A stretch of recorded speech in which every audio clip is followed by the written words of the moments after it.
And we're live. I don't know. Let's see. Let's set that right over there. Okay. Do a little cleanup while we're waiting for everybody to show up. Uh-oh. Here comes the camera. Let me bring you up here.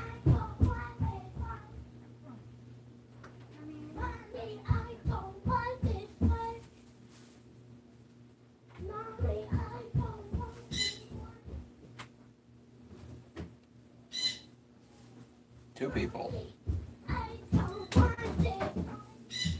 Chaos tonight. Chaos.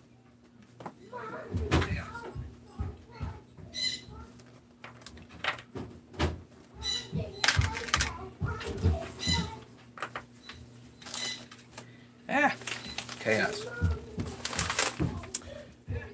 So the big news. Hey, Larry. Big news is I will probably have tools in stock tomorrow.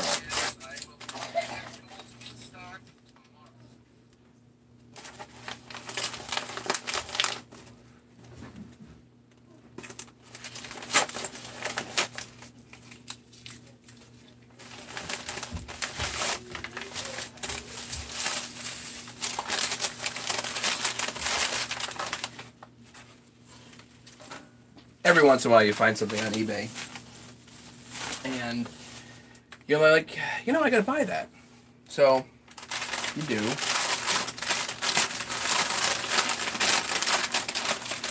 And some days it's good and some days it's not. Let's see. Ah, yes.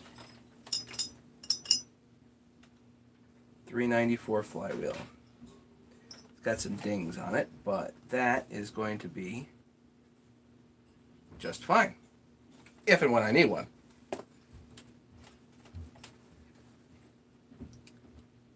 So ladies and gentlemen, if you get the chance to pick up a 394 flywheel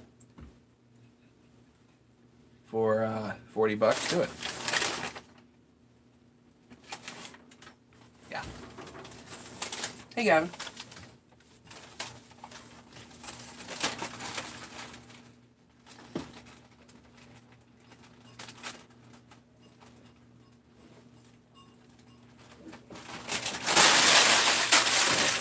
We go elsewhere. What other goodies do we get? That's the question. This can go. I'm going to just kind of organize here for just a minute.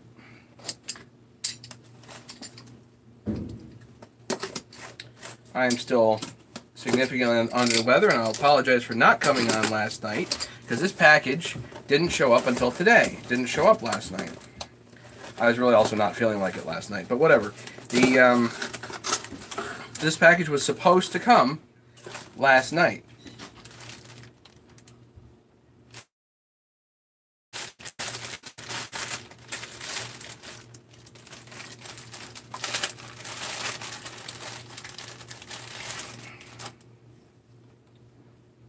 Aha.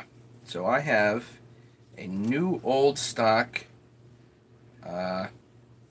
air horn, 394, not 395, and I'm going to make sure this gets replicated. Don't tell anybody though. Okay. Here's a low top air horn.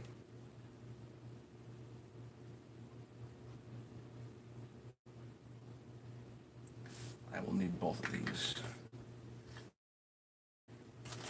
For those that are wondering, this is a 394, 395 oil tank vent.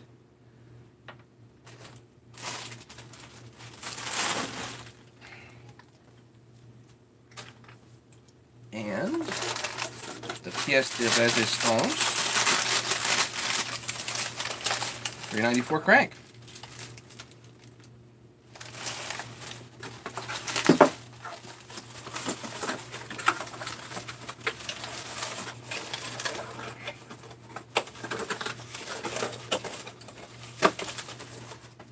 And after paying for these parts, I can definitely tell you, Larry, you got a deal. Anyway.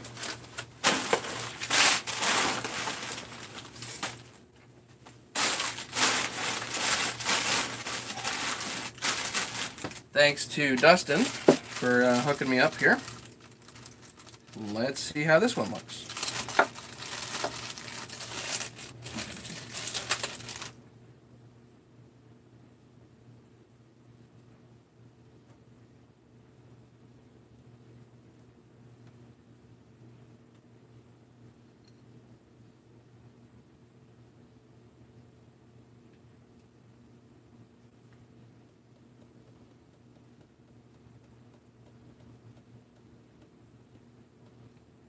No cracks in the cage.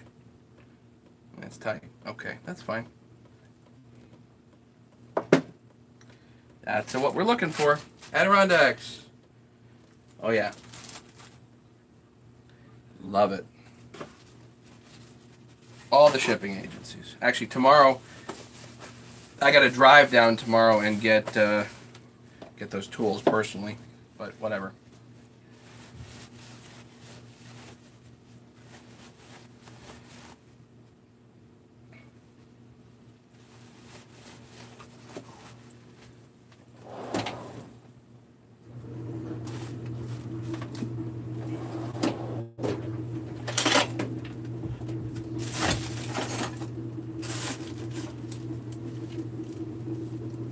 Scotch right here. Hi, Adirondacks.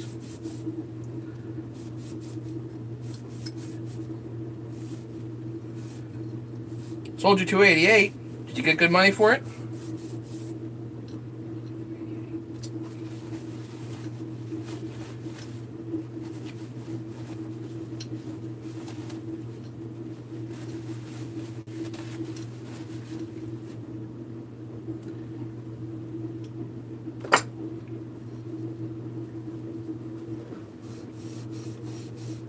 $450. Okay. Seems like good money.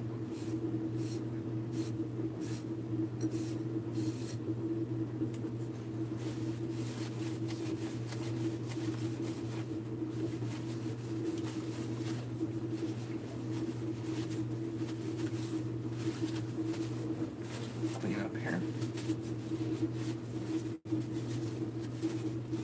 Nice.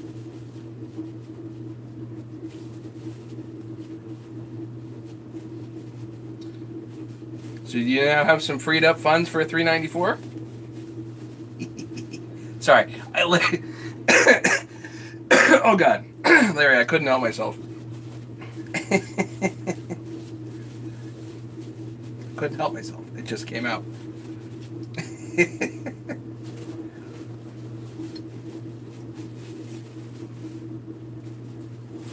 All right, clean up the crank here.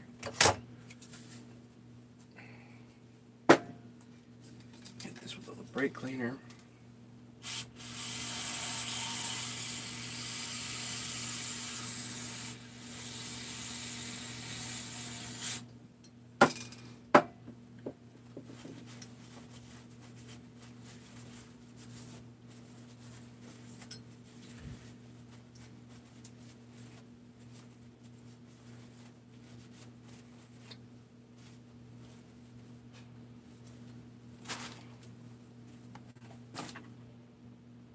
Oh, that's right. You got the 562. I forgot. Let's move this. I'm not comfortable with this out in the middle of the room. Move this back over here a little closer. That feels better.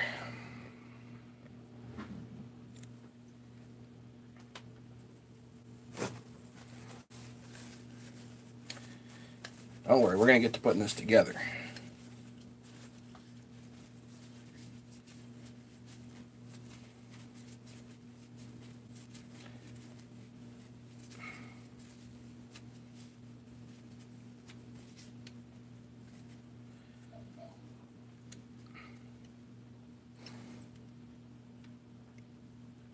Gavin, you got a 372 together? That sounds good. You like it?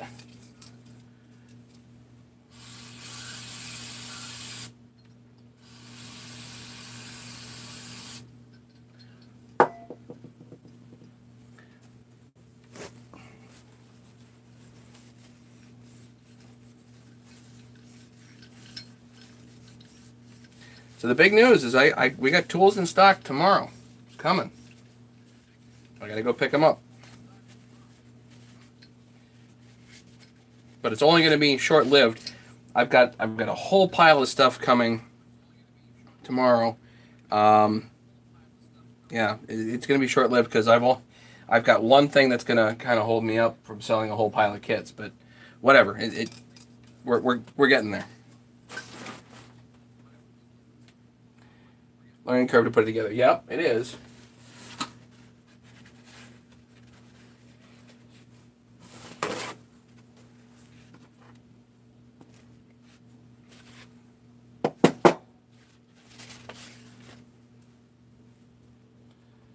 So let's see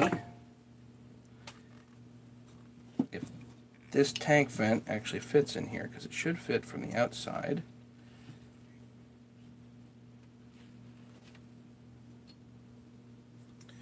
Yep.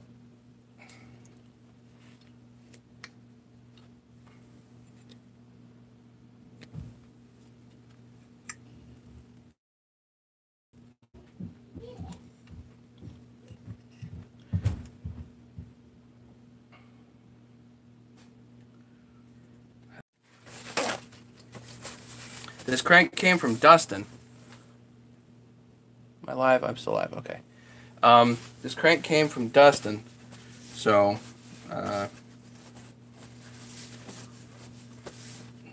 he's on the forums. He's a pretty popular guy. Used crank, yeah, but the cage actually looks good on this one.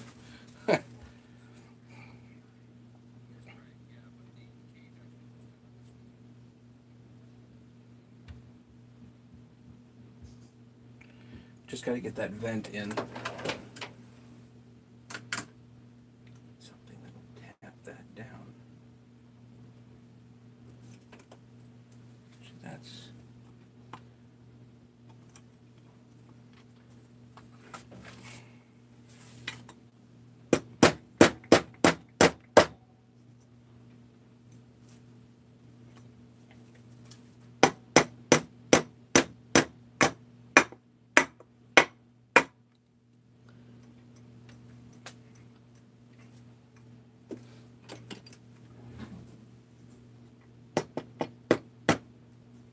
That's it.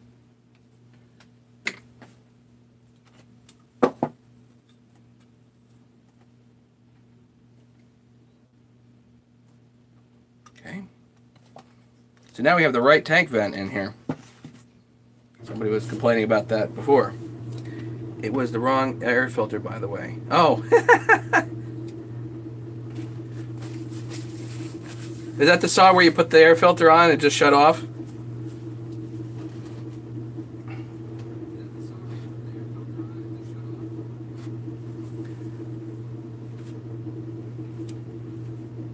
You know what? I need to get a whole pile more Q-tips. Hang on.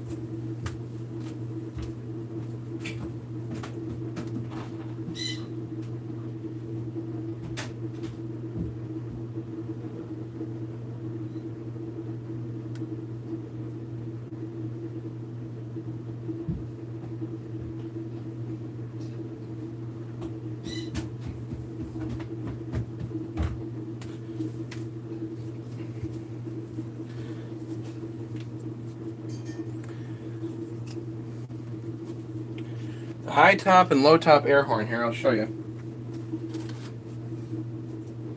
So these are both effectively unobtainium because the low top you'd probably be able to 3D print, but it has this rubber thing on here that you can't 3D print. So this rubber piece you can't buy anymore. The high top here is accepts M5 bolts. This one doesn't have inserts. I gotta probably figure out how to machine inserts. Or 3D print it without the need for inserts and just bulk up the area a little bit more, which is probably what I'm gonna do. I think that's probably a better idea.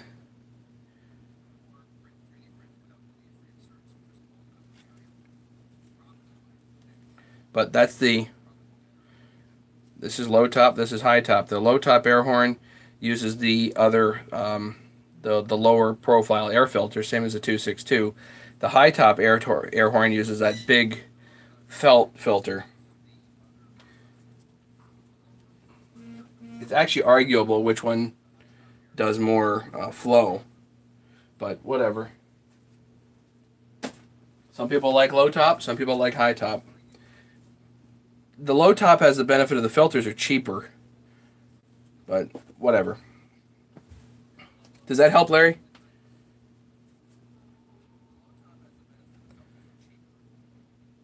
Oh, this is interesting. This one doesn't have a lower mount, only the upper. These are limiter screws here that goes here, and this one doesn't have this one tapped, just the upper limiter.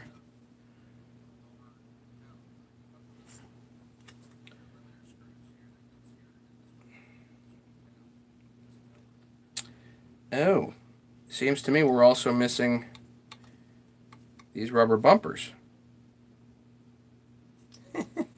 Great. I should put those in before we put this together, shouldn't I? Yeah.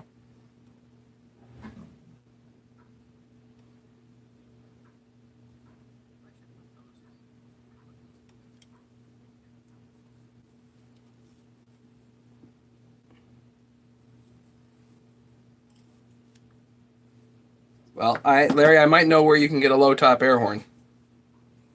Okay.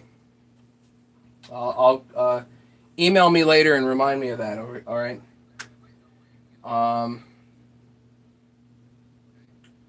Great. I need rubber bumpers. Hang on. I might have to go out in the shed and get the rubber bumpers.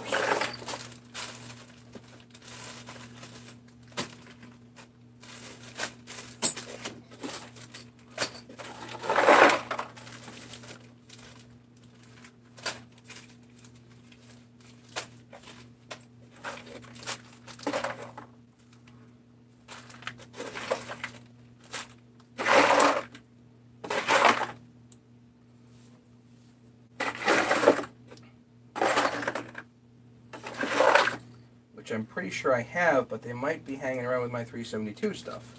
How did I miss that before?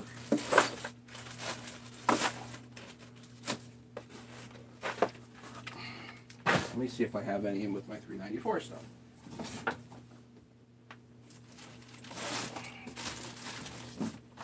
Find out. Just organized this the other day, and I don't remember rubber bumpers in here.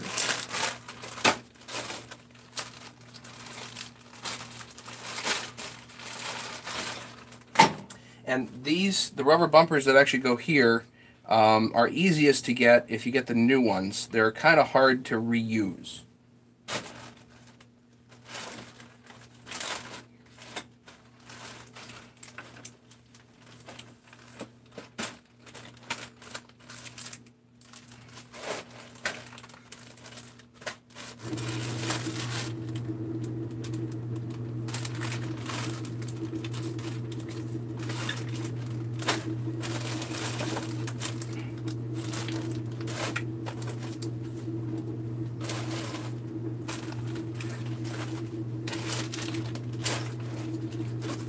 Problem when you have lots of parts, you always seem to be missing one. Doesn't matter how many you have. Always short one for some reason.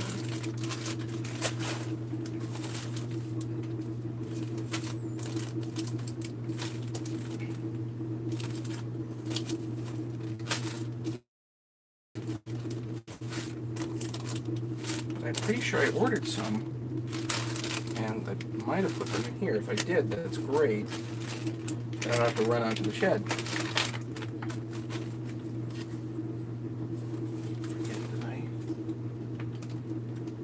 Oh, whatever. We got gasket kit, which we definitely need basically imminently here.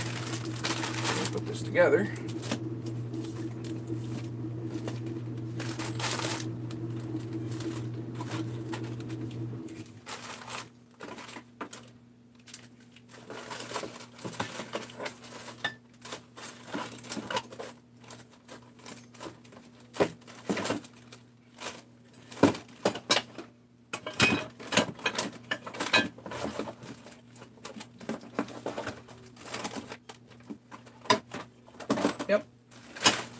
you run out to the shed. Great. Sorry, guys.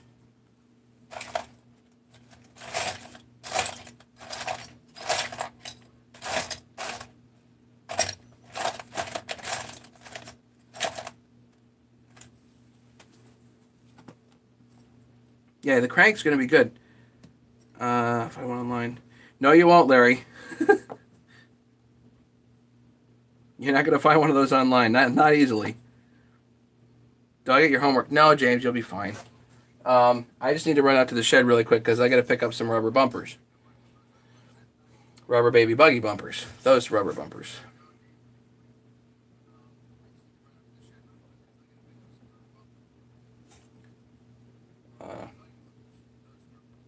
Shut down. Yeah, be right back. No, I won't shut the stream down. You guys can talk amongst yourselves here.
Okay, here we go. Boom. Did it.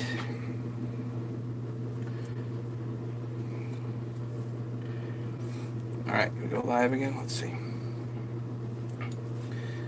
Are we live? Yes, good.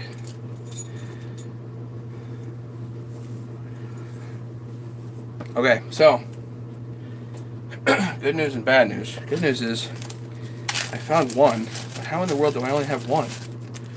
I got these two others, but they're used, which means they're going to be kind of difficult to actually install.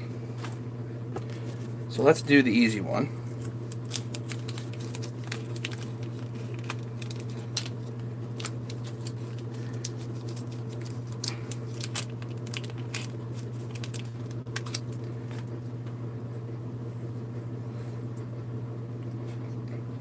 You don't want to put these in the wrong way. A little bit of grease.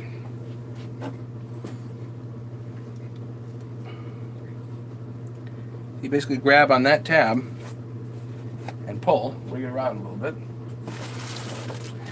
Pull this back.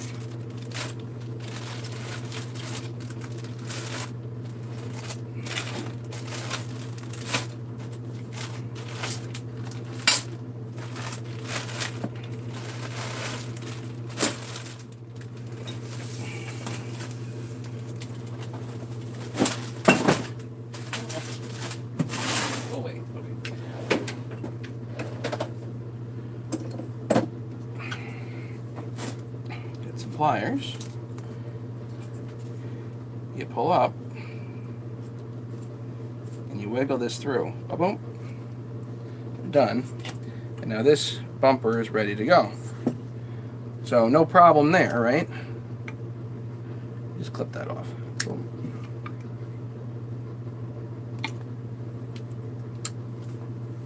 Yes, used crank. Came from Dustin. I'm going to keep that box.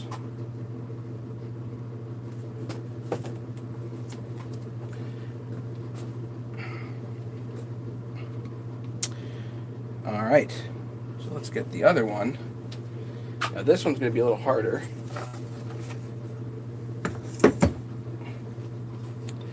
Because if we're dealing with a used one, the likelihood of me getting this in is lower. My cousin is at my folks tonight, and I was feeling under the weather enough that it was going to be unlikely for me to go down to the folks. So, yeah. Yeah, well, the cases are brand new. That's why they look mint. The other case were not mint. So, a little grease on here.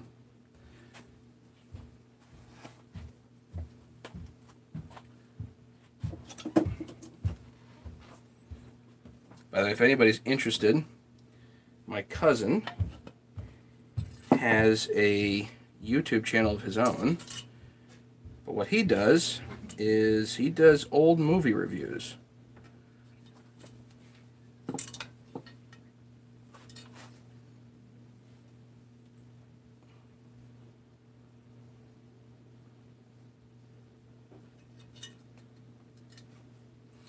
That's the thing that he's into. So let's do this.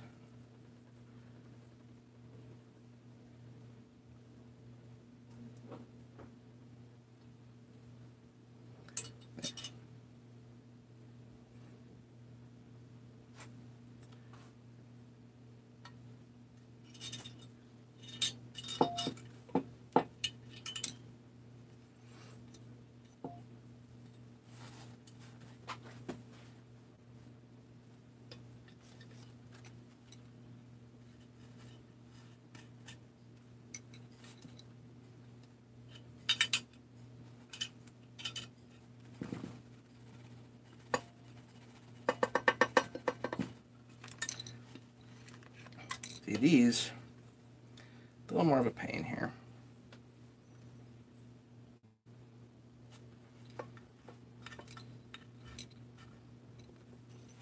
Let's put that like that and tack it down.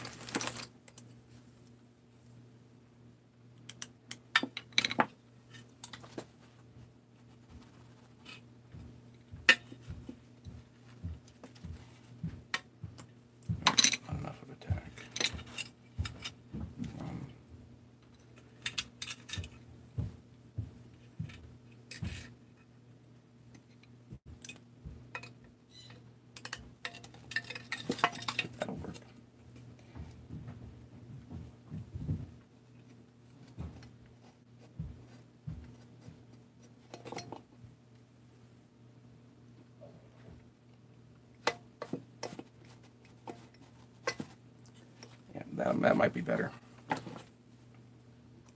Just need to grab this better.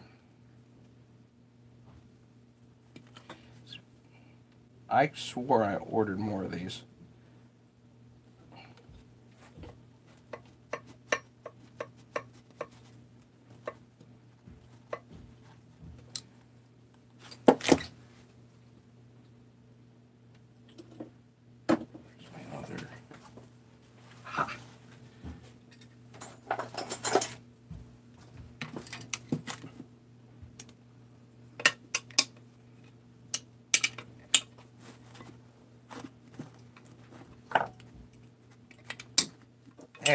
went.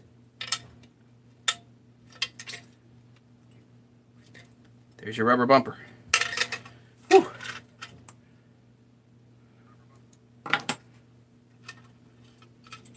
Sometimes you can get it to do it. Sometimes they just rip or tear.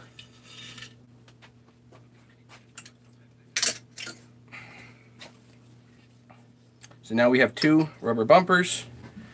Again, the lower limiter screw hole here is not threaded. I don't know why. I guess we just use the upper, which is fine.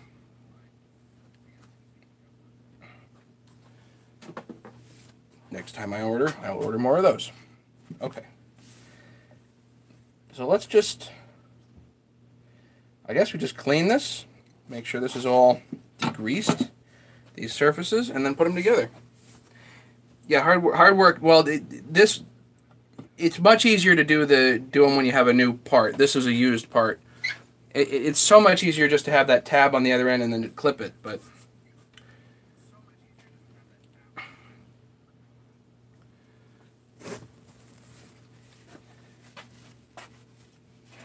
should have done that the other night. I'm sorry I didn't. My bad.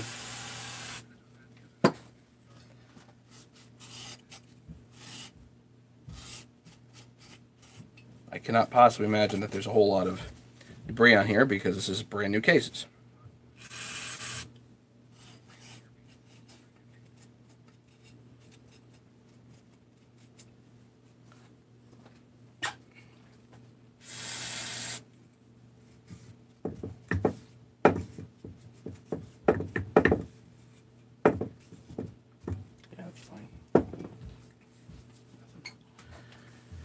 Alright, as usual, I do the PTO side first.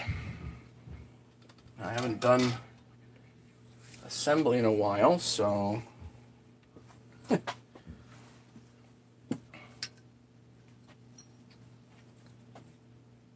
can use a little bit of grease on here, actually. Just a slight bit.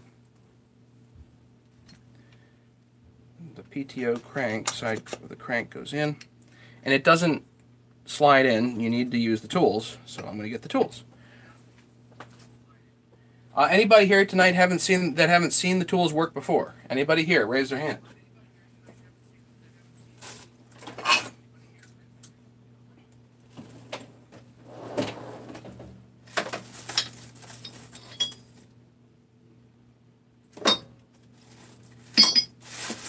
Because if you haven't seen it, you're in for a treat. Hey, David.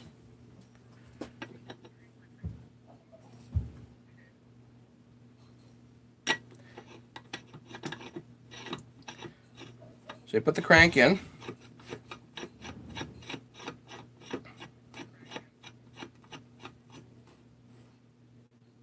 Get your threaded rod on there, loosey-goosey.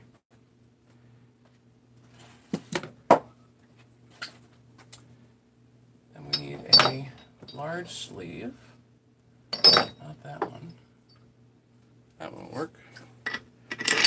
Large saw, large sleeve. Yeah, this is now my saw. Yep.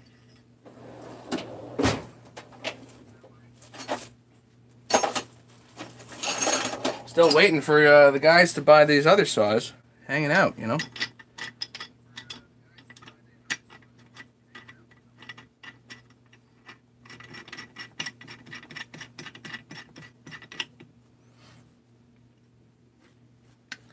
So, one of the Neato Mosquito parts of this is that I can hold this up in the air and do it.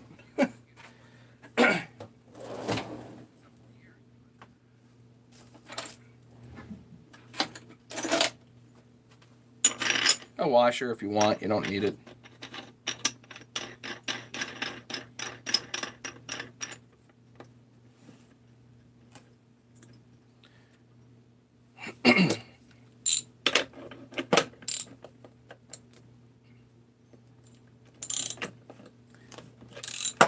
Larry just bought a brand new 562, so he's out of funds. You just crank it down. Look at this.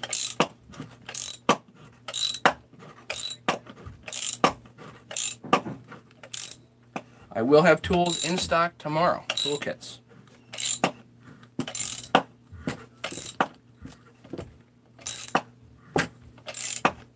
go until it stops. Well, that's it.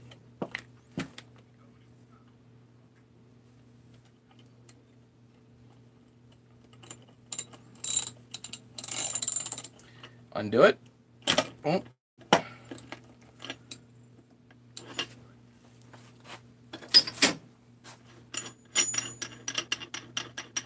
So, to reiterate, remember the bearings are already installed in here.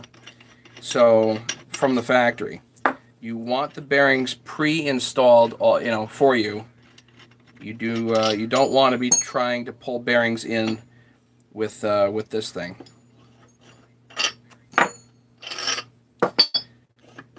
Once the bearings are in the case, then you can use the tools.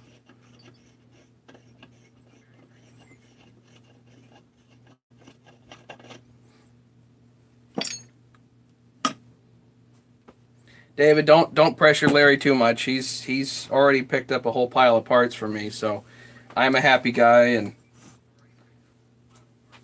Larry doesn't owe me anything at this point. Of course, neither do you, David. So I appreciate you guys.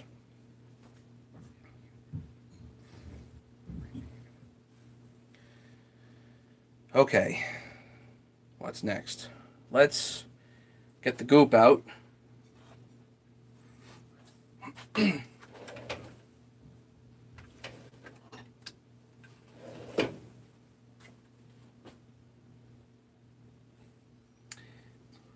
Flats out. As it turns out, I've been to the dealers around here and they could care less.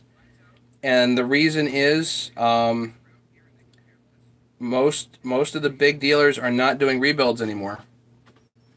Both Husky and Stihl have, I believe, on purpose, priced themselves out of the parts business.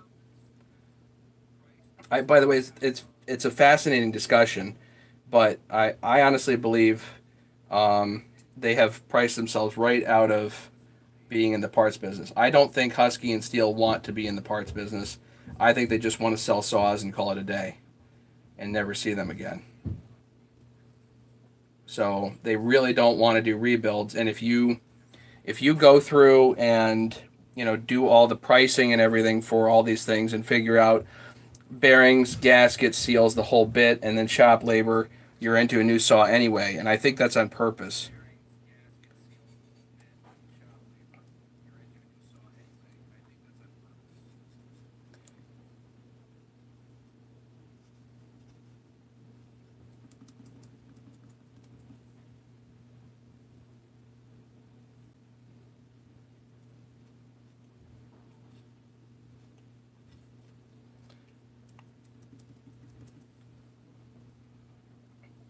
Now, one thing that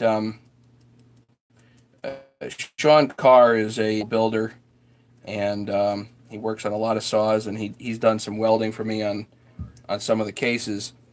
And one thing that he'll mention is that it certainly is good to take the cases and put them on a granite block and make sure they're flat. This is a brand new set of cases, so I'm not doing that for that reason, and also because I don't have a granite block, but certainly best practice, that would fall under best practice.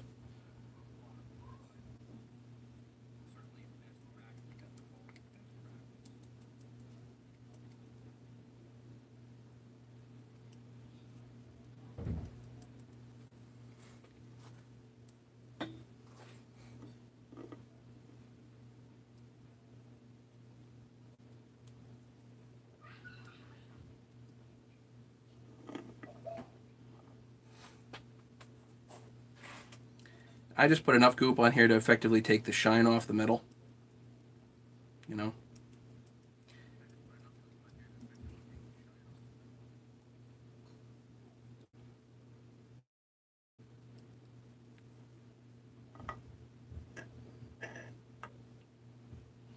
And in case anybody's wondering, yes, this is a used crank, but you cannot buy brand new 394 cranks, as far as I know. The OEM ones are not available. There might be an aftermarket one available because the 288, which has reasonable aftermarket support, The 288 crank is the same.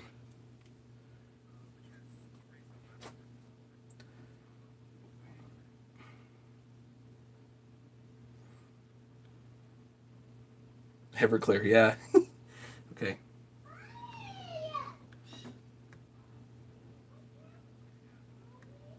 Sorry, I missed a whole bunch of stuff here.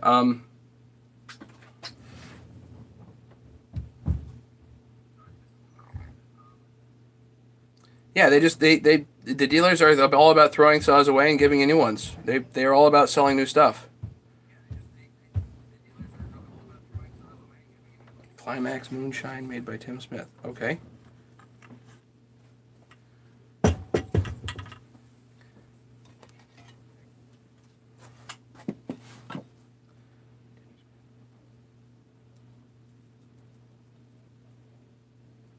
I like Junior Johnson's Apple Pie Moonshine.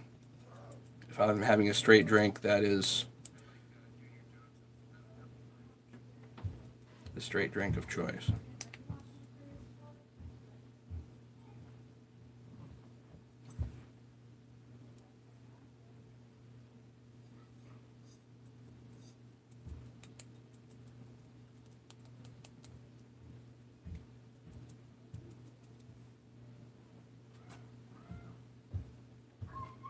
Thin layer again, just to take away the sheen. A brand new set of cases, you really should not need goop, you know, but I'm going to use it anyway.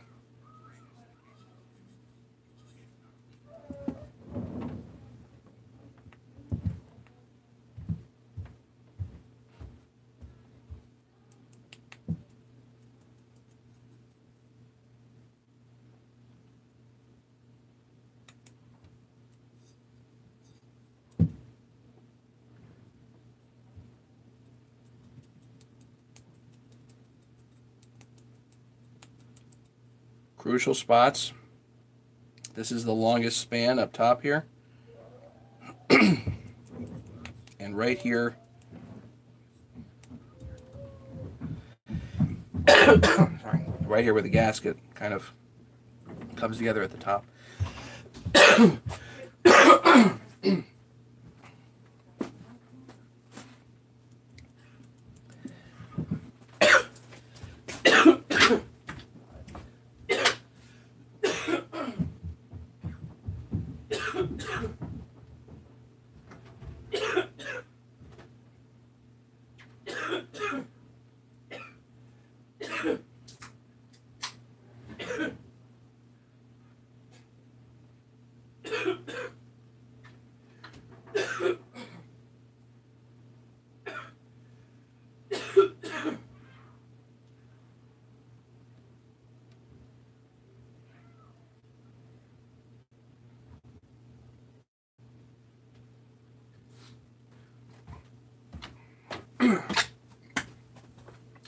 This stuff in my chest is getting the better of me.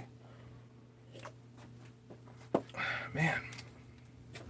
Oh, God, yes. It was faster to crack open the Coke than it was to crack open the beer.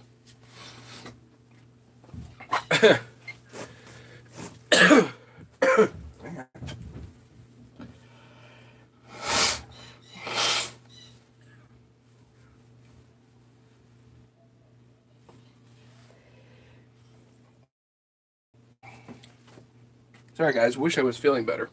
But I want to get this done, you know?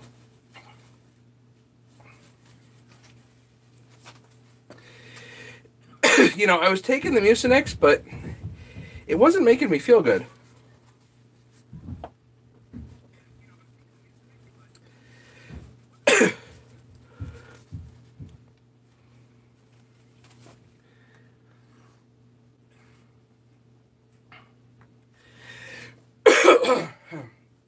So yeah, the shops that I've been to with the used saws have, I went to one and they told me, oh, we throw those out, they're not worth anything. And I'm like, what? They're like, yeah, they're not worth anything. I'm like, what? Wow, you know, they're really convinced that they're not worth anything. Just throw them out. So I go in there every once in a while and I ask, and they still give me the same answer.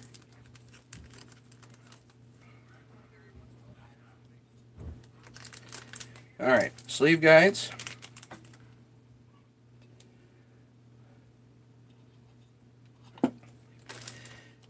Man, trouble. Oh, and the case only came with sleeve. It didn't come with bolts. It came with sleeve guides and these 3 screws, which I think are holding the heated generator on, which I think is funny.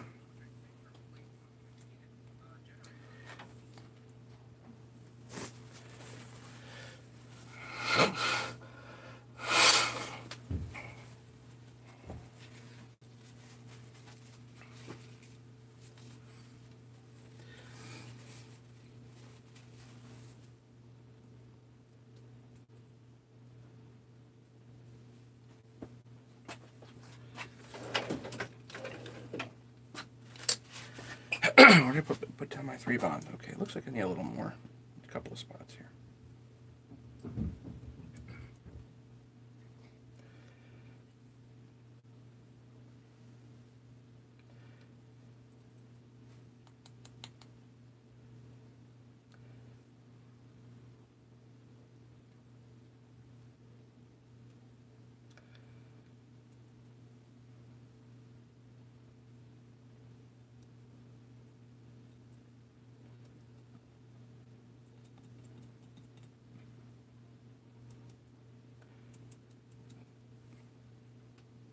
That's good. Okay. Sorry, guys.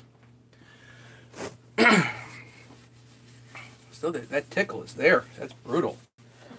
There's a tickle in one spot.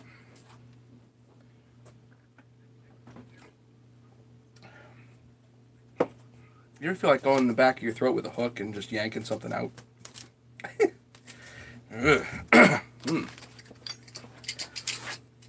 Don't do that.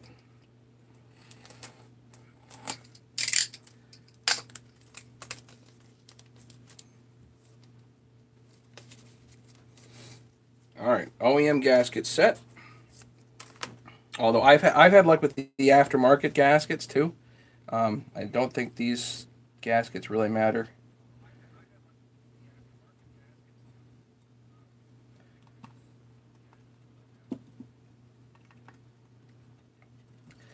Tack that down just like that. Okay, I'm gonna put this to the side. There's no real rush with this.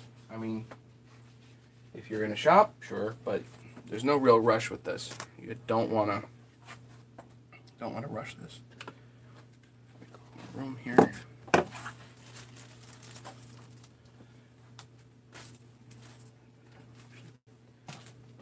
There.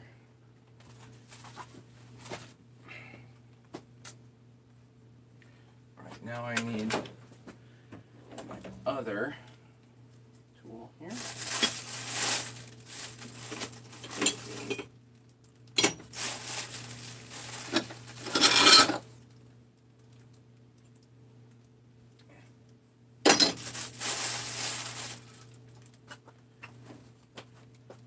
I'm going to get the other tool.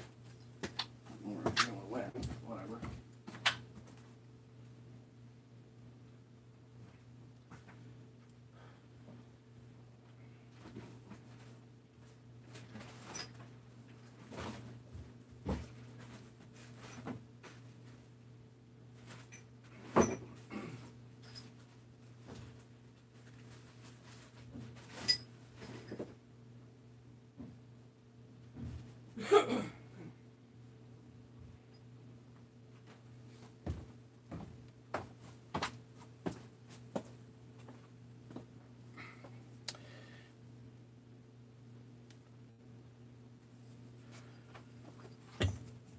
Never hurts to do a dry run and make sure the tool actually fits on the crank.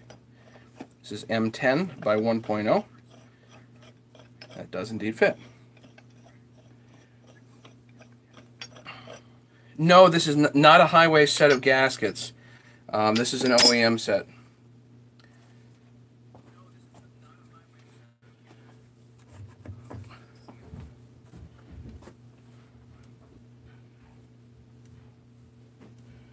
For the 372, the 660, I definitely recommend the highway kits. For this one, if you're going to get a set, get the OEM set. They're not that expensive.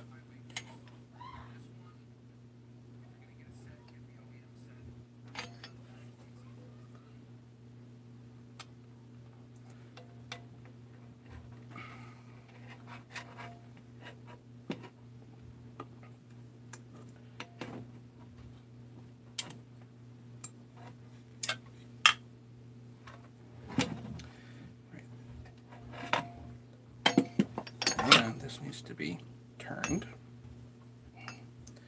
over to there. There we go. So a little bit of grease on the crank just to make this go a little smoother. Okay, so now it's lined up.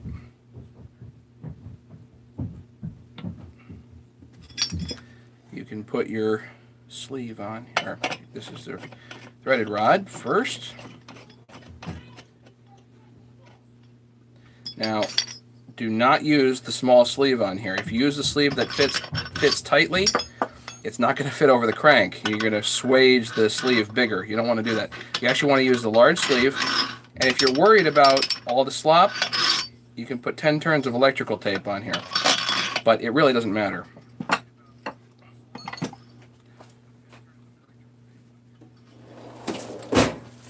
You absolutely don't need it.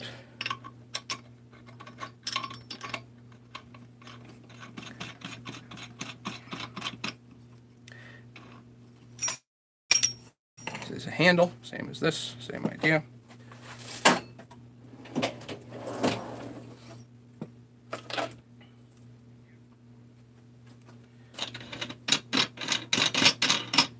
This can get... You can put a washer on there again if you want, up to you.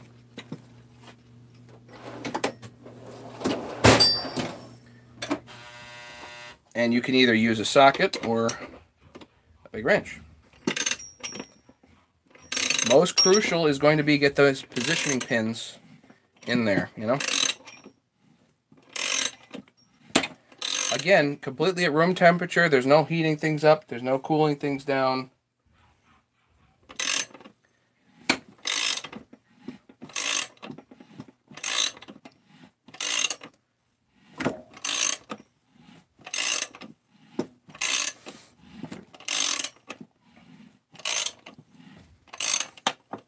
Once your positioning pins are in, you are definitely good to go.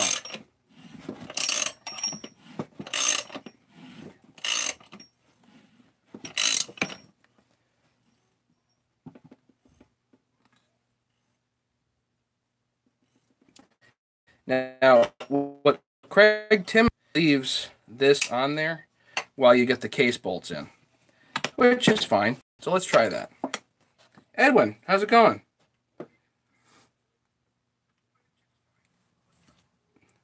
Craig, make sure it's the correct rod and correct sleeve. So, Craig, I was just mentioning you.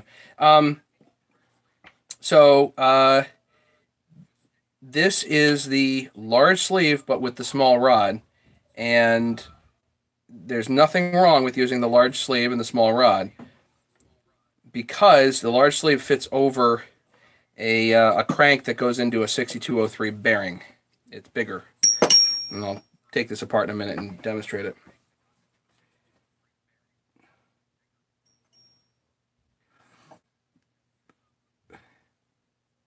Yeah, correct sleeve, not rod. Yes, the correct sleeve. Very important.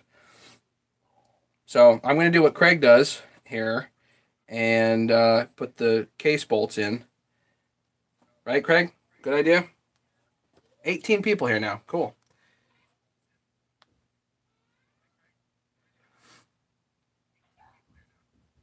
Hey, I'm getting a text from somebody. Let me just check this.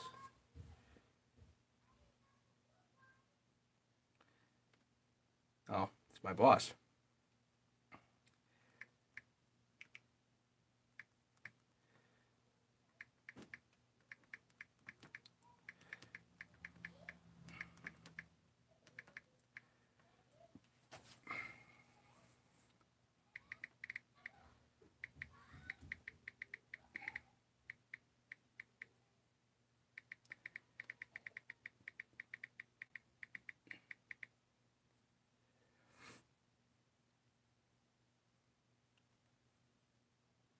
Back to YouTube. Sorry. That was my boss. So just to apologize for everybody, to everybody for being a downer yesterday. I was going to go online live again yesterday, but the parts hadn't shown up, and they were supposed to, but they didn't. Postal Service was being slow or something, whatever. So let's see if we can get the case bolts in here.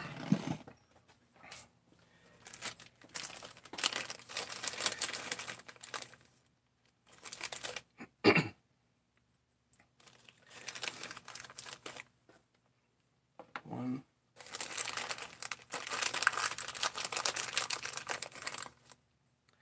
Two. Three.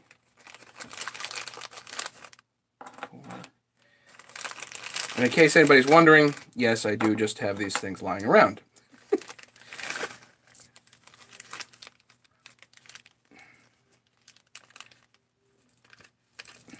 Looks like I've got enough to do another set of cases too. Cool.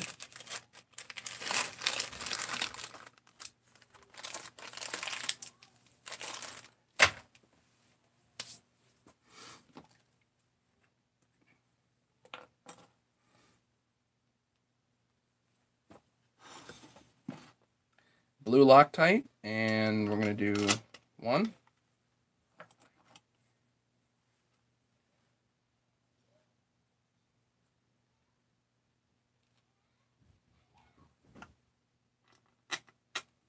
Two.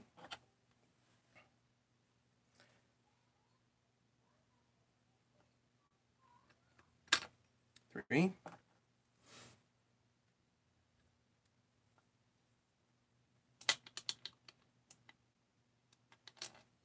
4. And then don't forget this one. 5. And we got a short one down here and a long one up there.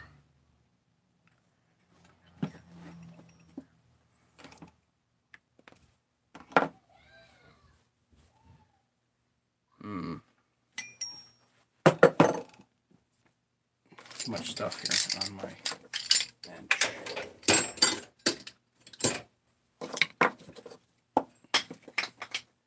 Great. Break that. That'll be a problem.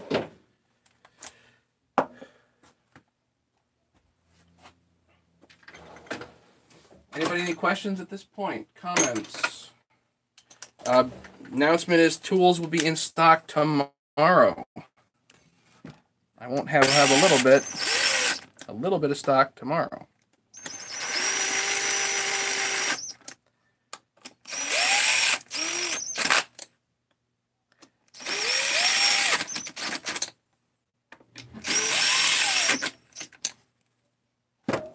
You can go around and make sure that there's nothing interfering, obviously. I forget if this anterior one is 25 millimeter or 20.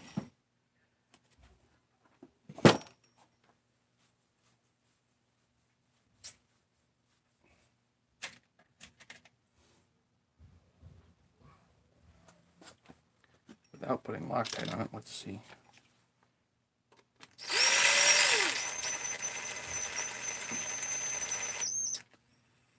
Okay, that looks like it works.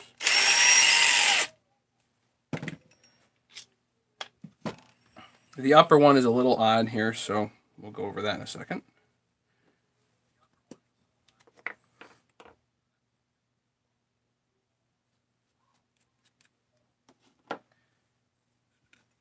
This lower one, you basically have one chance to get to, because you're going to have an AV spring covering it. So this is your one chance to get it tight. And this top one is a very specific bolt. Very specific dog. Did I lay that down? Maybe that doesn't matter. Doesn't matter. I'll get it right there. Actually, it does matter. I gotta get the dog. Gotta get the dog.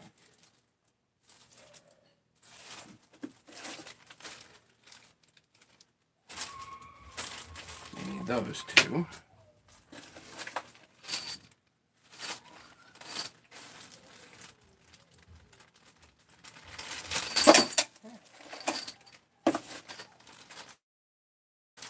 I want 60mm bolts. Is the chat still going, guys?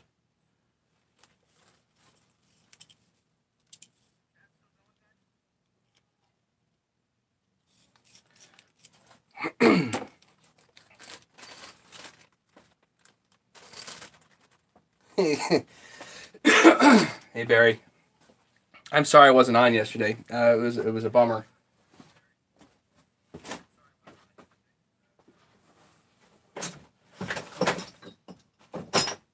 And you guys can hear me. I kind of feel like crap, you know. So you guys know that I'm not feeling awesome. But the parts didn't come in yesterday, so that's why I wasn't on.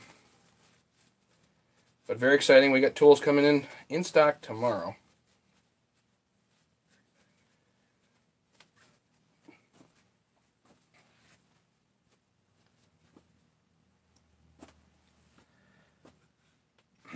Actually, this is the small dog, so I can actually put this on right now. Nice, I can do that. If you put the big dog on, the big dog is much more likely to interfere with the muffler. So putting the big dog on early is not the best. Either way, you know what? Either way, yeah, I'll blue lock. I'll Loctite it on. It's fine.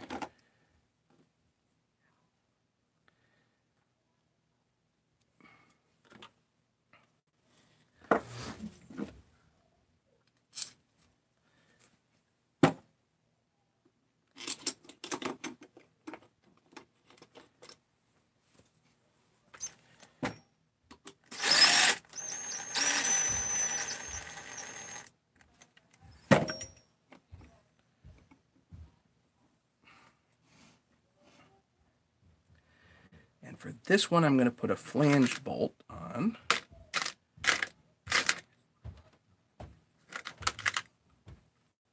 Let's see if this will fit.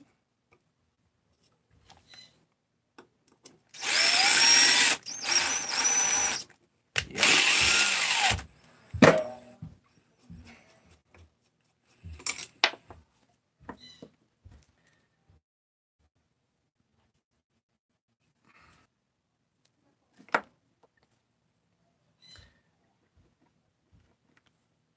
I'm glad to help out, James. I really hope you feel better, buddy.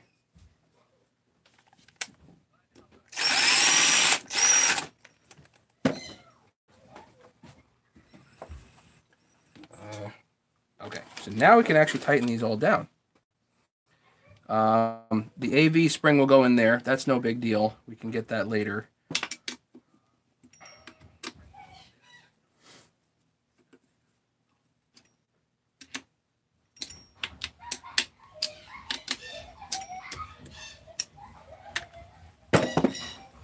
I'm going to do all these by hand here, of course.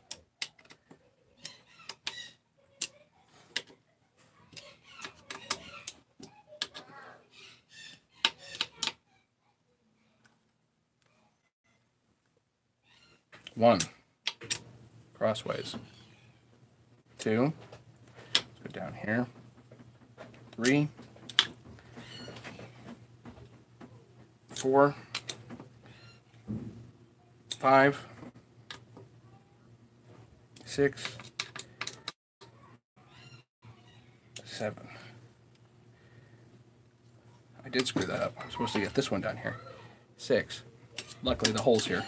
On the small dog you can do this. I don't think you can do this on the big dog. 6, 7. Okay. 1, 2, 3, 4, 5. That's not a case bolt. It's a dog bolt. 6, 7. Good. Thanks, Craig.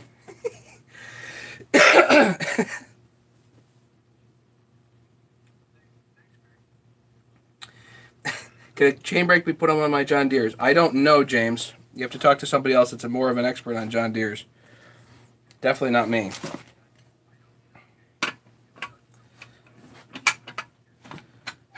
Now we can loosen this up. Take this off.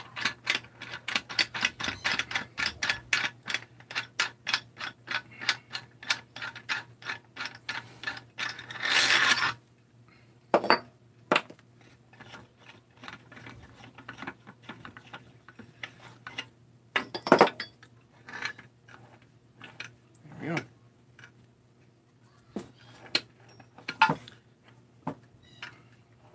And really, as soon as this heats up, that'll loosen right up. Okay.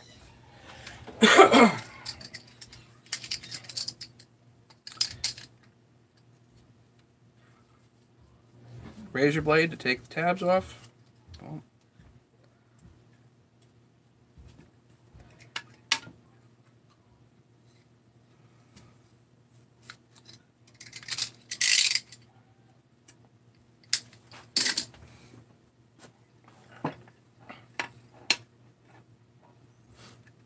Okay.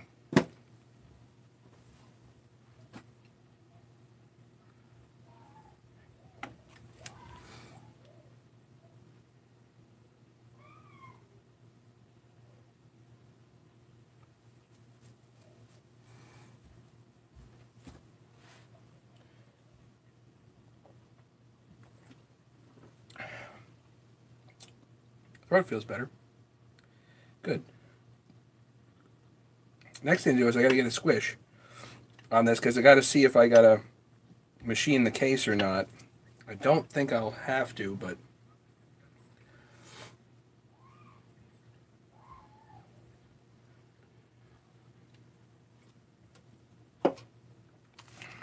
actually, as far as adding chain brakes goes,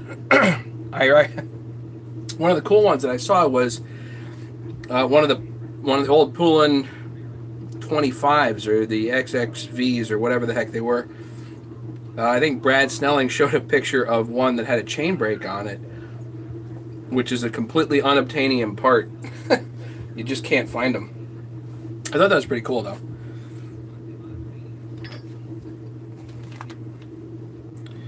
Okay. Put this stuff away. Don't need the tools anymore. Anybody interested in tools, they can contact me, email me, whatever. I will have stock as of tomorrow. The stock will be limited.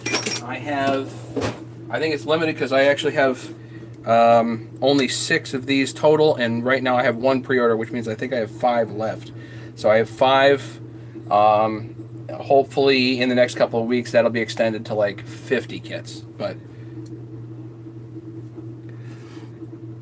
hey, Kev. You and me both, buddy. Getting old. I get it. Alright, I'm going to put all this stuff away here.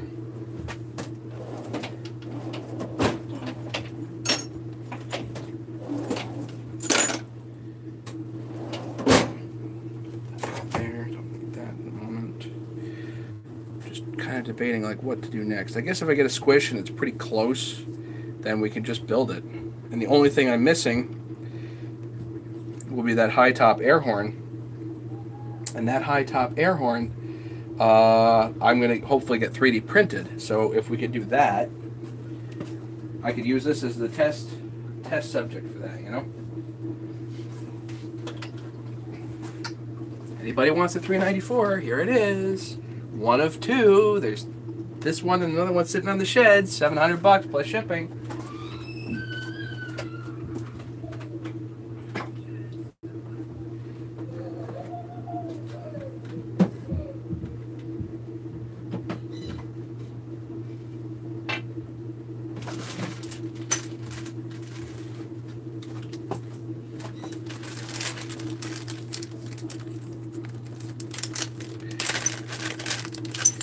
Yeah, I try not to run saws without a chain brake. I really do. There's just, to me, there's no need to run a saw without a chain brake today. I mean, if you're out at a get-together, that's one thing, I think, but if you're working with a saw, it's time to get a chain brake, you know? My opinion.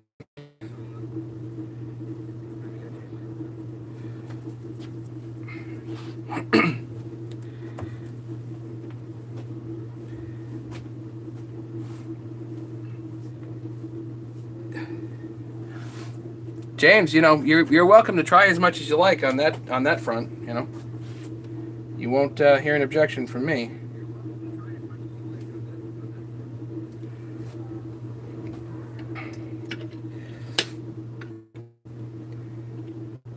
And like David said, okay, you don't need to be any more hurt than you are. Frankly, I think that's a fine excuse for not hanging out with me. David, James, just so you know, we'll see you back here about 5 minutes from now.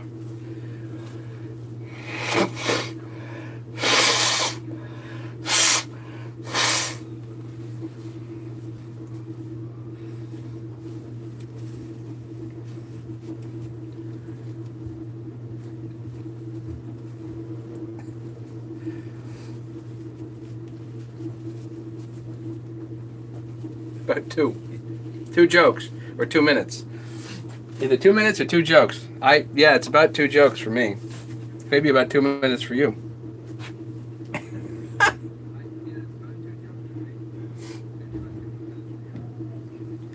Five minutes of fame. Oh God. Okay, family friendly around here, guys. Come on.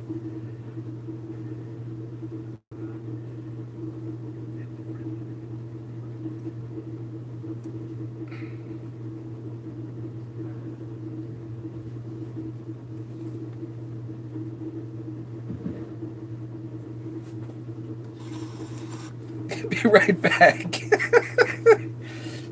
God.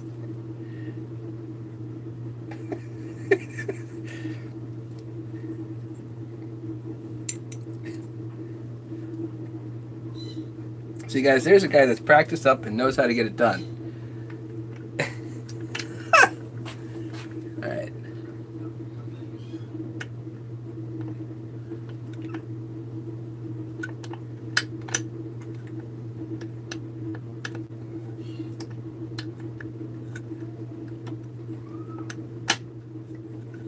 Gosh.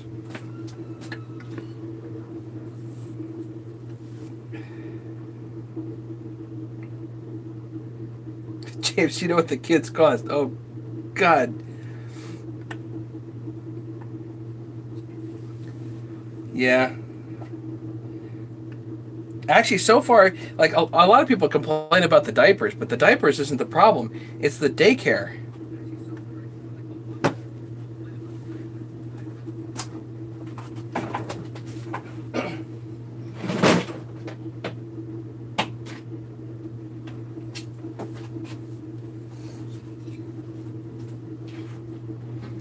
Now, I just pulled this without actually pulling the muffler.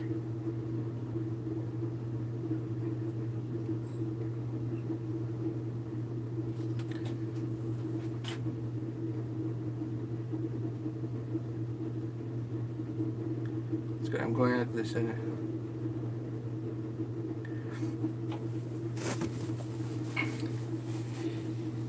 Craig, we were paying $1,400 a month per kid for daycare.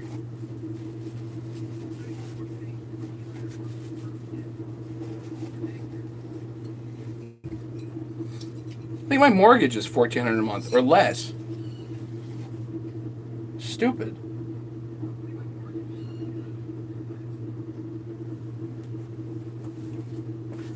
It's just, it's not reasonable.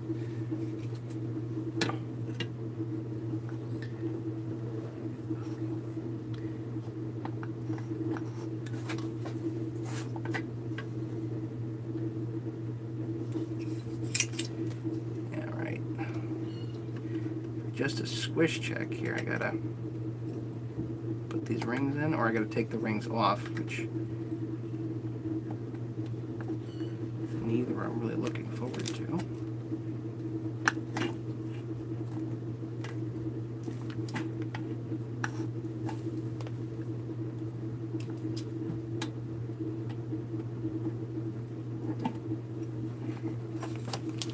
There's one.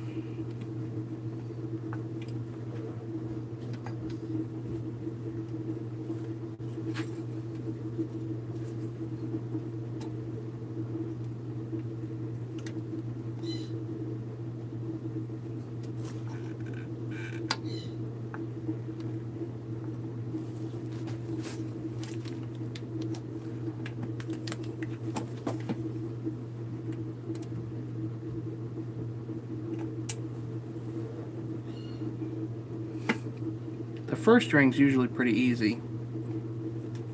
The second ring, however,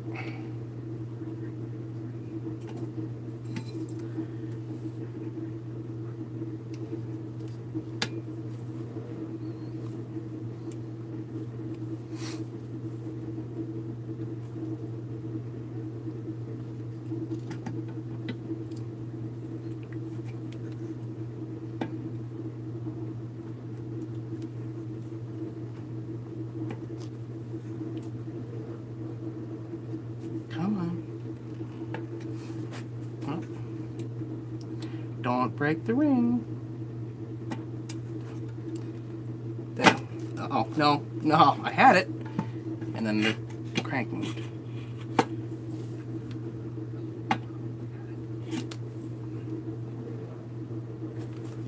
If I could just go in the back and do it at the same time, but I can't. There. Click. I know. I could get a set of ring compressors from HL Supply. I just haven't done it.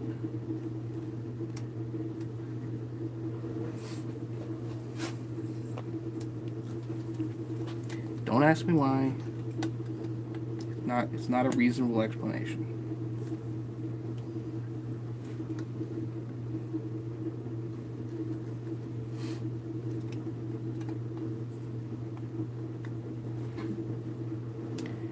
Okay, so that one's good there.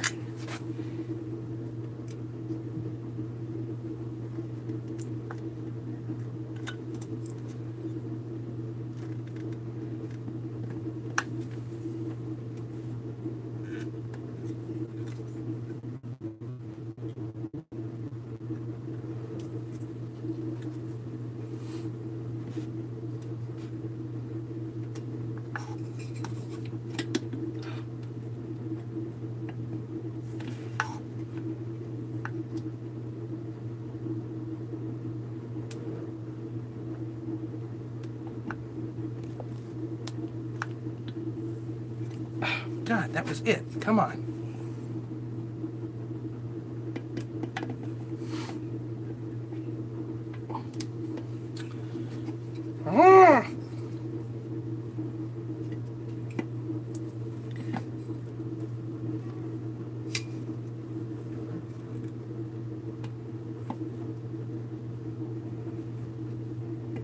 Got it. There we go.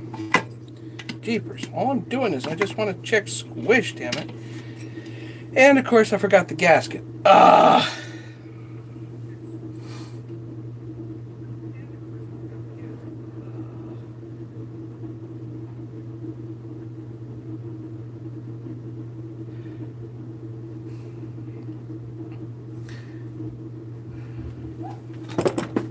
That's right, it's practice.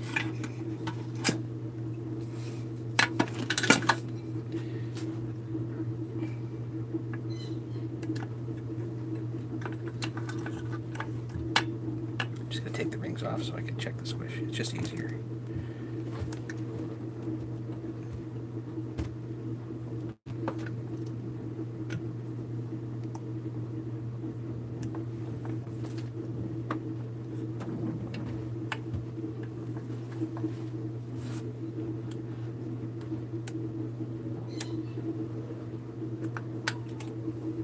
That's the lower one, that's the upper one.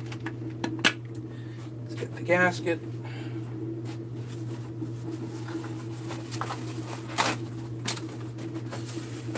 Start over. Yep, I know.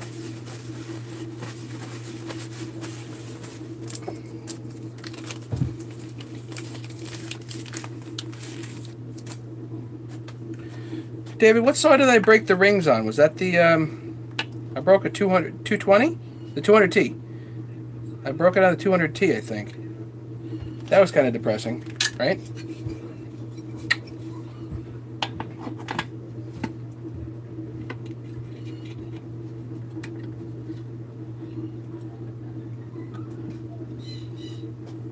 Dang.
So these are 1/4 20.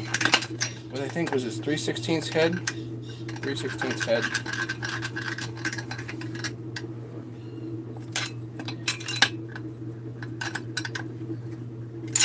All I want to do is check squish. That's all I want to do. Jigs, you're back. Oh my God. Oh.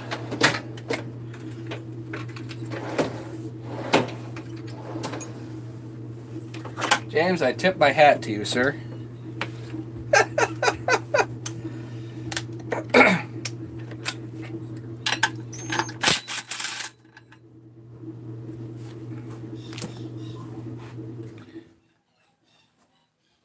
Alright, it's a record for me to get the cylinder head on in 7 minutes. It's pretty good.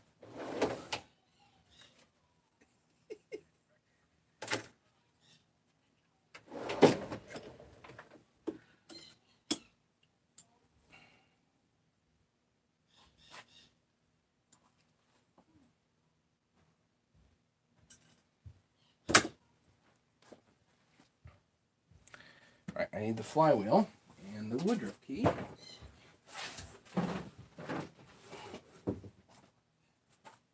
Usually, I stick the Woodruff key right here, and guess what? It ain't there.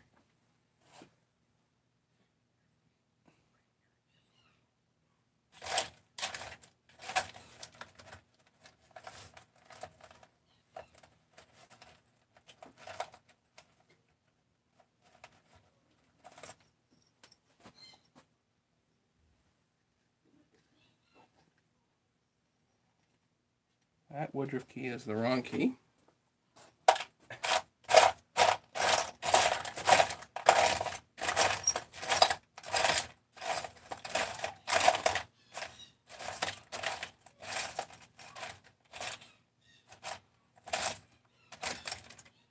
Alright, fine. I'll get a new one.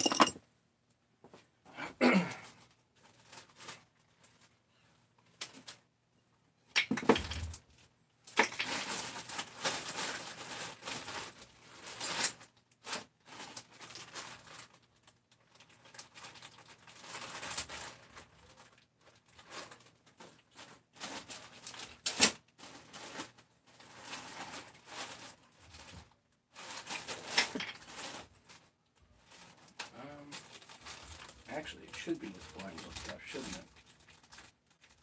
Is that a key? That's a key. Hang on.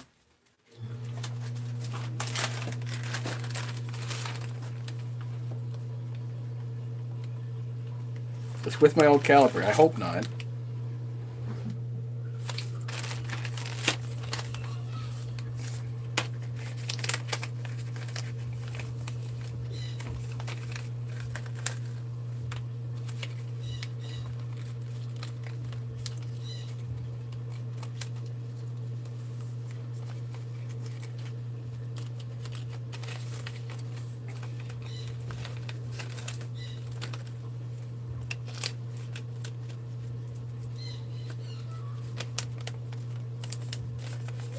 Hey, Brandon. No, not much. Just putting a 394 together for a change.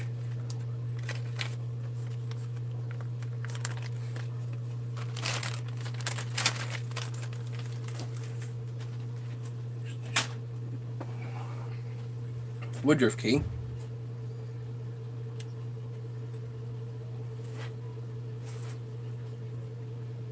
Of course, I'm assuming this will fit. Yep, good.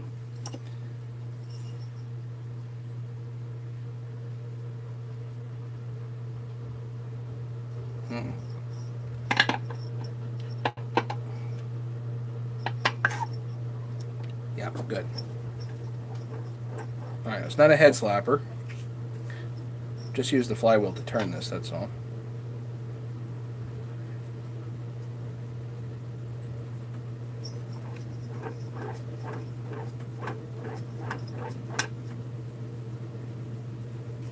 Hmm.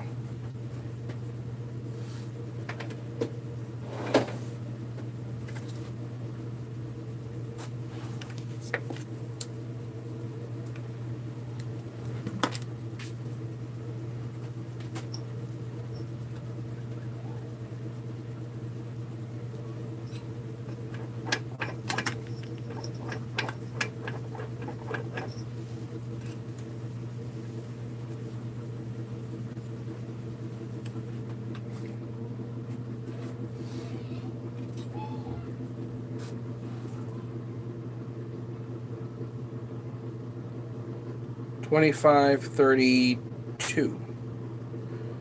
So with the gasket, 32 thousandths, 31 thousandths.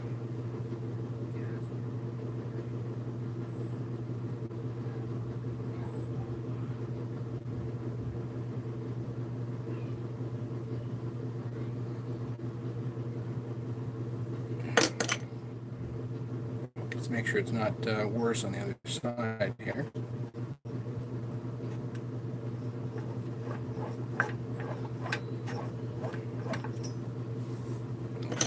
Doesn't feel any tighter over there. 31 thousandths. So either I leave it at 31 thousandths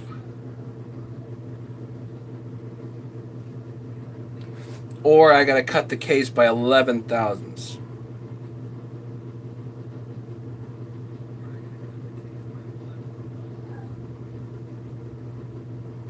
I don't think 11 thousandths is worth it.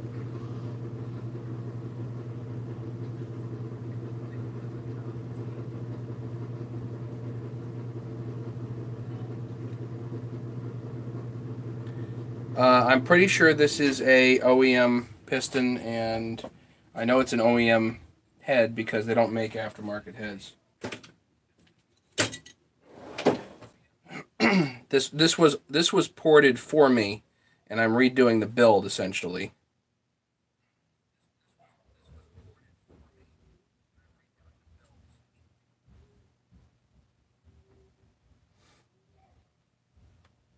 Roger, I could use a thinner gasket, like a 10. This is a 20 thousandths gasket, so if I could make up a 10 thousandths gasket, that would make sense.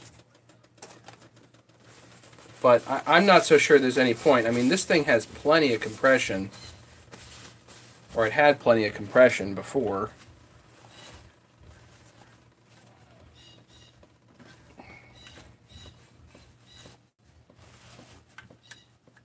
I'm just not sure that it's really worth the effort, you know?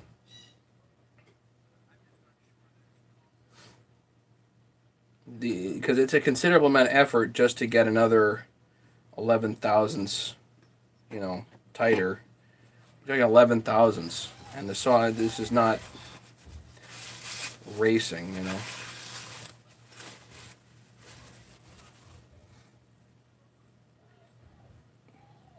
Larry, yes.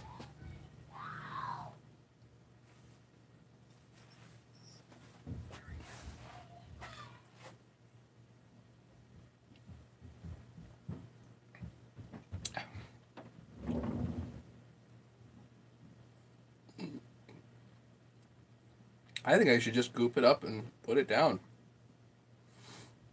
rather than trying to mess with it anymore. I could find some 10,000s gasket material.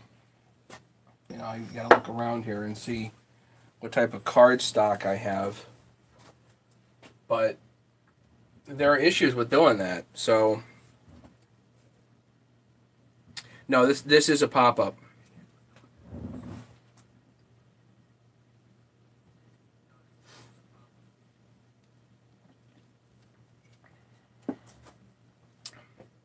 If I was to do a gasket delete, I'd be down to 11,000 squish, which is too tight. So then I either need to machine the top of the head, essentially machine the squish band, or I need to cut the pop up a little further. Again, we're talking about you know, 11,000s here, so it's not. I don't think it's worth the extra work.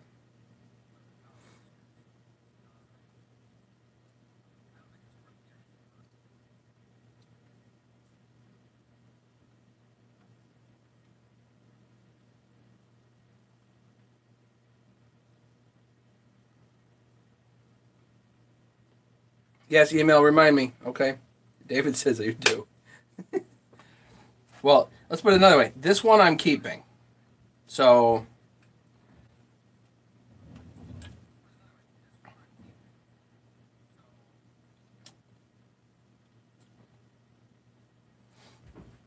hey, Bob. Let it be. Make her pop. No pop tonight because I don't have the intake horn. Well, I do have it, but I gotta use it to replicate. Replicate it.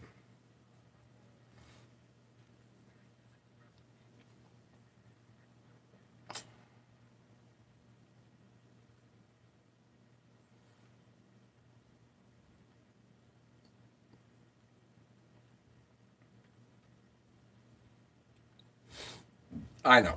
Let me go see if I got some 10,000s stock.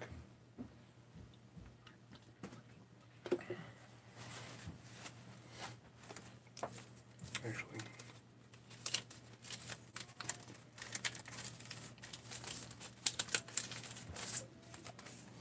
see, the problem is like this stuff. This actually came with the gaskets, but this is a real problem because it's got a shiny side to it.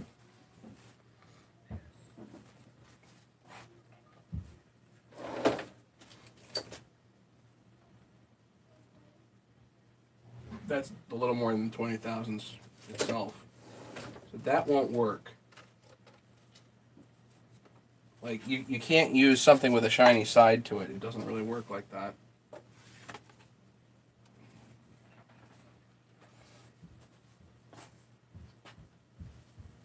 Yeah, it's too slick. It doesn't stick to anything. So, I have an idea. I'll be back.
That'll work.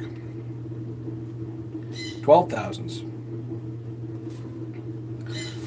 That'd get it tighter. Guess I can make a lot of stuff with that. What do you think? Should I go for it? Should I try it? Guess so, right?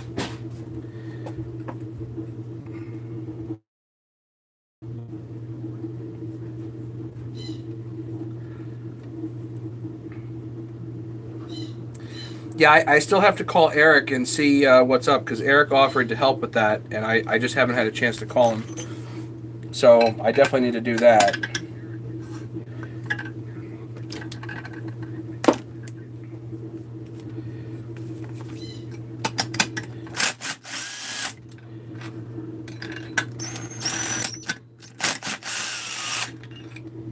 See, the issue with cutting the case is you risk buggering the entire case. You know? You literally risk screwing the whole thing up. And for 11 thousandths, I don't think it's worth it. For 30 thousandths, it's different. But for 11 thousandths, I don't think it's worth risking the whole case, you know?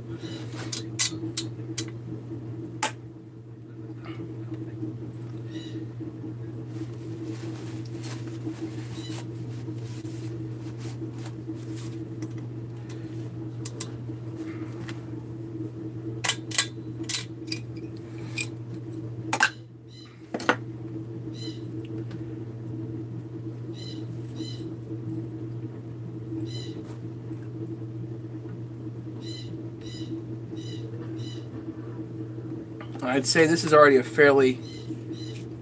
What does a build like this cost? Oh, God. A lot. Let's assume you paid reasonable money for just the port work. That's $300 right there. I have a great depth gauge. That's a 50 thousandths pop-up already, so that's a significant pop-up.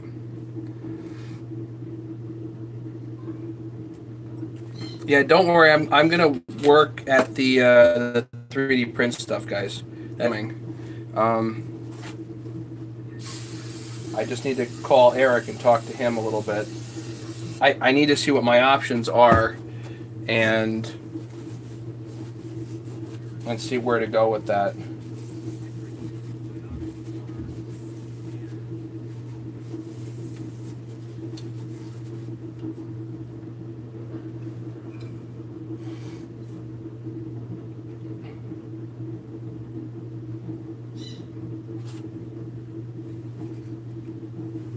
That's clean there, essentially ready to go.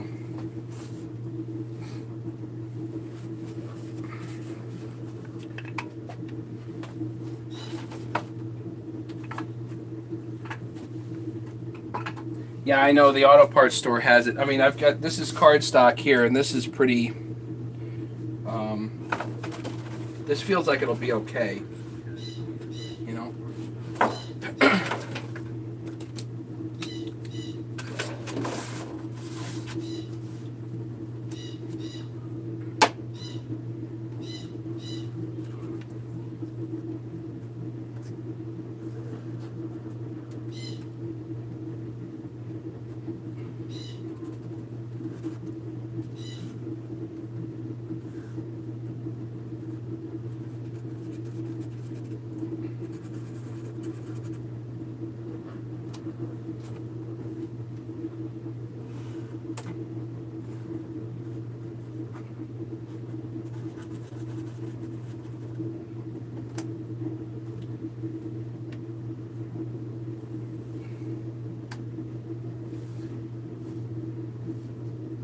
These cases cost close to $200 just for brand new cases. Then you just have to start up adding up all the other parts, you know. A lot of builds determine, build costs is determined where you start. You know, so assuming you get the saw for free, which is like never the case.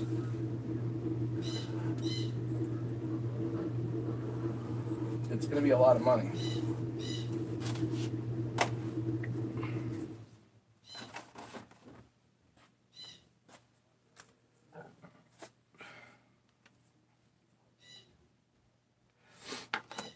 Yeah, David, I would love to do that. I don't know when that's going to happen. That's a job.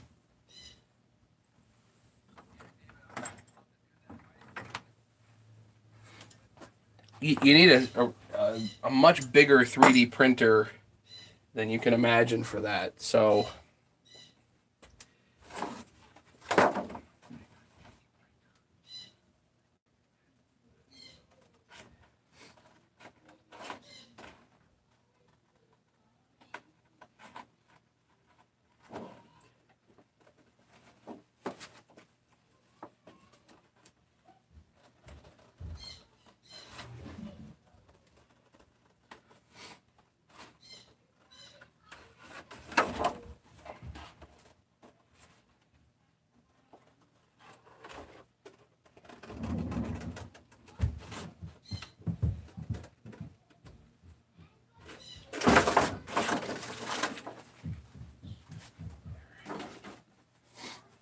guys can see where I'm at here.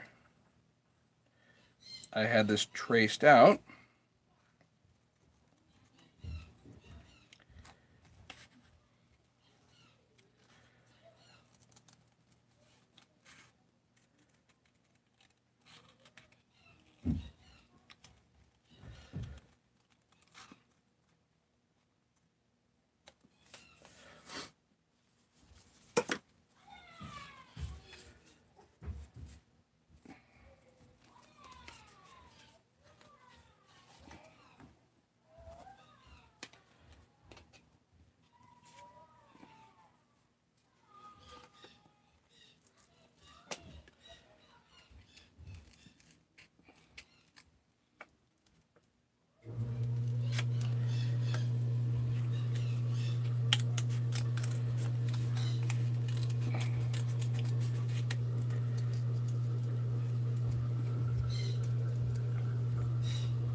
Where the impulse hole is very important.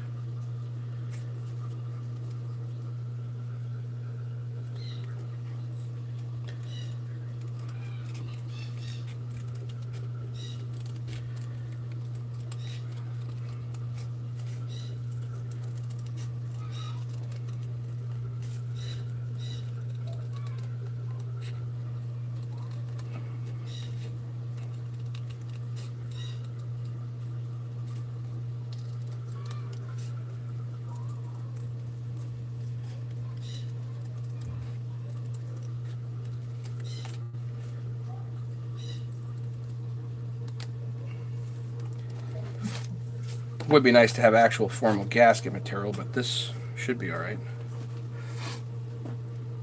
Mega Dirty Birdie. Backup's not interrupted by Fix-It. Sorry, Mega. Welcome to the channel, by the way.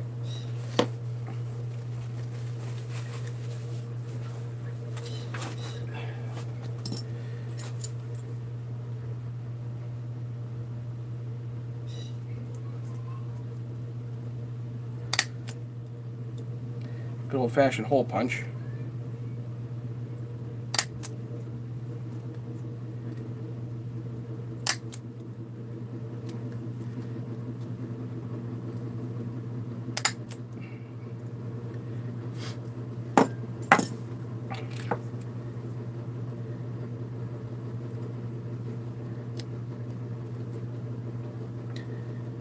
Hopefully that'll be good enough. Yeah.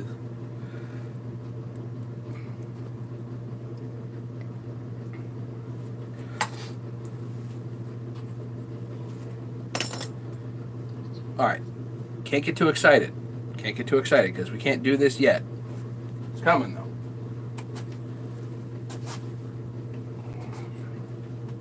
I've got my squish checked, but if I go and put the whole thing down, I'm kind of getting ahead of myself. So let's not get ahead of myself. Don't lose the Woodruff key. Put that there. Good.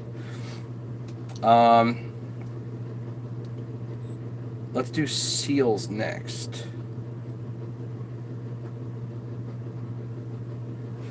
Can't forget the circle. I can, but circlips are important too.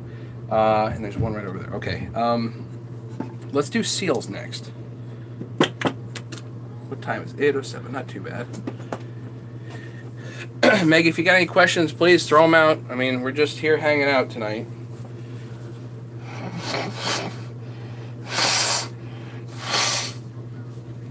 And I'm not feeling so good, so forgive me. Just want to get this done.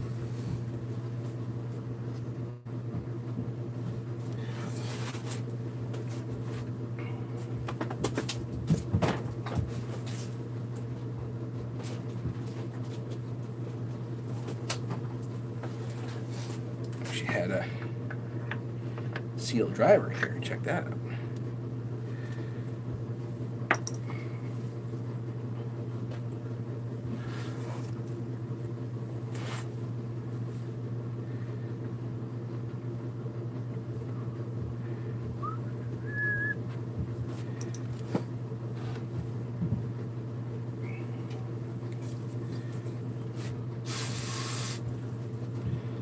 little bit of brake cleaner just to make sure there's no grease in here.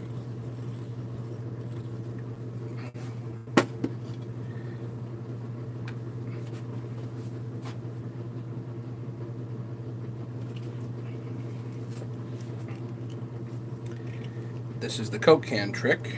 So for anybody that hasn't seen this before, this indeed is actually quite important. Brake cleaner, magic degreaser, essentially. The Coke can trick. So there's a lip on the crank right there. And the only way to guarantee that this seal gets over that lip without a problem is to use a piece of Coke can. There's other stuff you can use, of course, but the Coke can actually guides it over the lip. Here.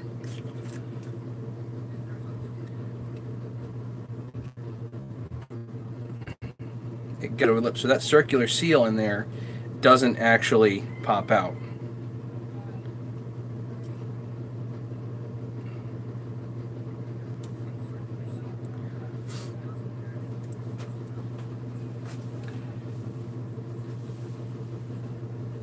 Do you know? Okay. Do you know why they quit making 394 3-bond? 394 3-bond. 3-bond. You mean the 1184 instead of 1194? That type of stuff? No, I don't. There's plenty of lube. Well, again, if you try, actually, if you watch Terrell Fixes All, and I highly suggest you go to his channel just for giggles. He has a lot of really useful information on there. But one thing that he shows is he does seals on like the Briggs and Stratton motors, and you'll notice that he shows that thing pops out, and he doesn't use the Coke can trick. If you just put a piece of Coke can in there, you can guarantee that it will not pop out, and you will not have a vacuum leak. Octillon, Matt, thank you again for your time. Show provides all the content that we couldn't find on a normal network. It's great to see someone doing things we all find important. Bob, you're so very welcome. So very welcome. Doing the best I can here. Just so everybody, if there's anybody new, like Mega, if you're new and if you haven't been watching, whatever, this is not a cooking channel. I don't have everything prepared. It is live, so all kinds of random stuff happens.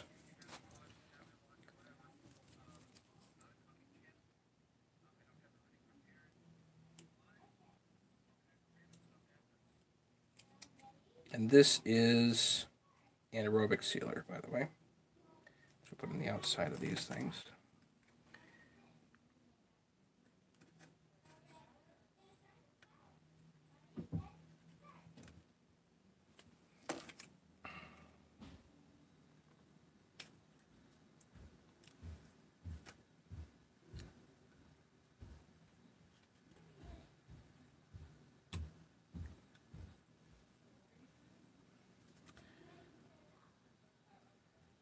This piece is already like swaged itself. It worries me a little bit.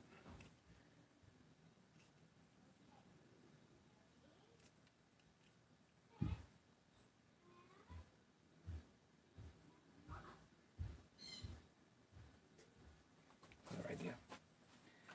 Another idea.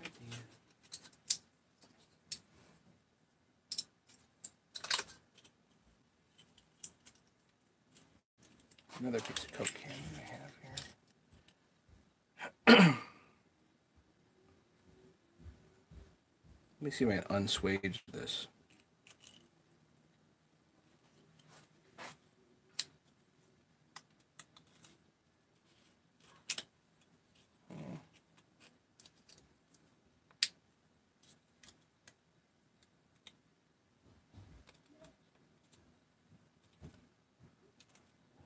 Terry, you watch me build solves all night.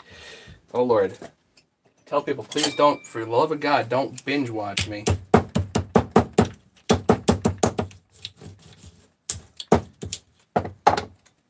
Just so everybody knows, like, there are days when I definitely don't know what I'm doing.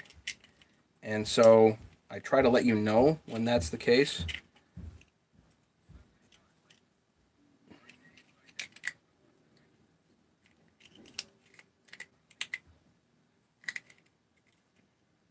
There are other days when I'm reasonably confident in what I'm doing, and I'll try to let you guys know if that's the case as well. You know?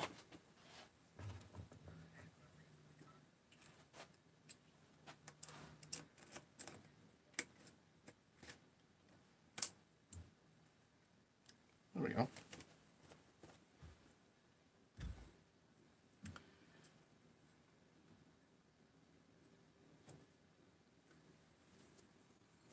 Now what I can do here is actually use, you can use this, but it's easier to use, well, because this is a little too tight. A little bit too tight. I know what I got. I have to have my aluminum tube. That'll work fine. Just like that.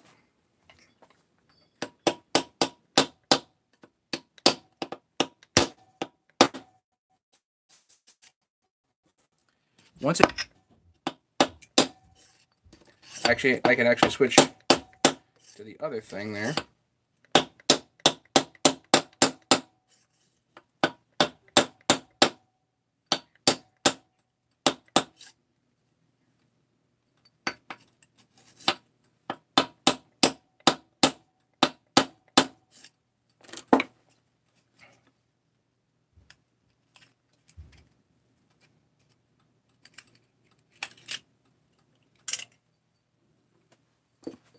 There we go.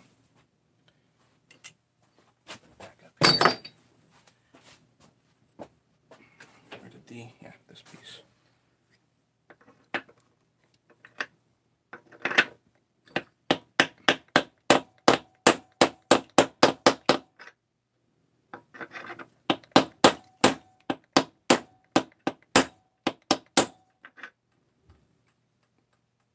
So this goes down and essentially goes flush.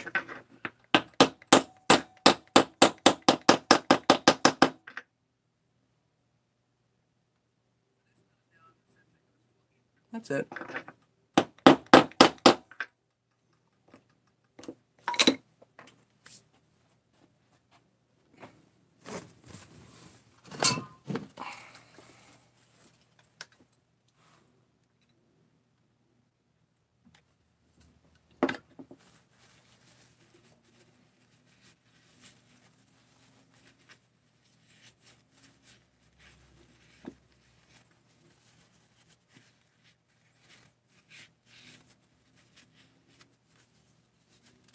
Cool. How's that?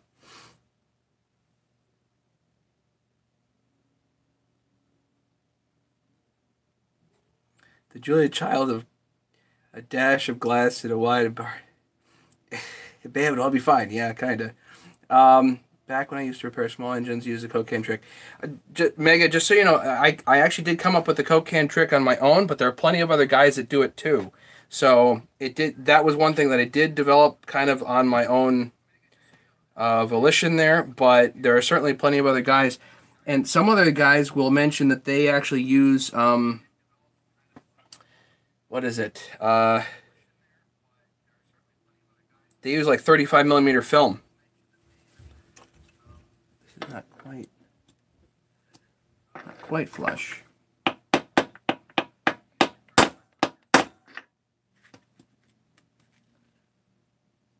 As long as it's over that lip, it's fine.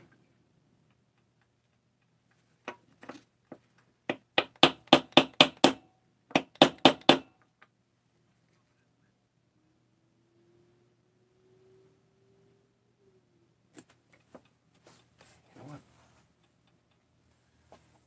Just like because it's being annoying.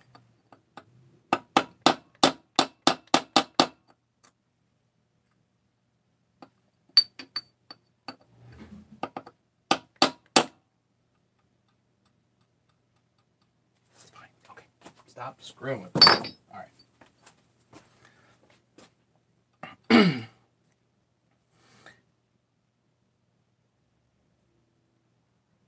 Backing spring pop out before. I was wondering why the oil was leaking from the seals. Yeah. In saws, mainly you get a vacuum leak that you wouldn't know happened, And that's a really bad thing for a saw. The only way to check it is to do a pressure and vac test, and you'll notice it won't hold vacuum. So obviously that's bad, you know.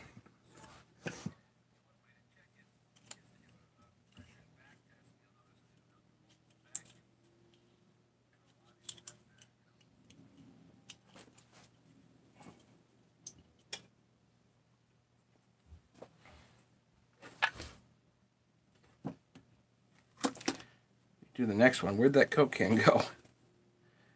Anybody see where it went? Here's right here. Okay.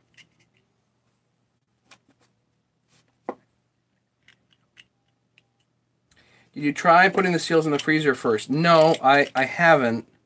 I don't really feel the need to do that.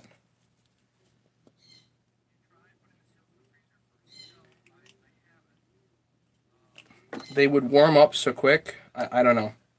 I've done like lots of hot and cold stuff. I've certainly tried lots and lots and lots of hot and cold stuff. And you lose your differential and you just get annoyed. And it just...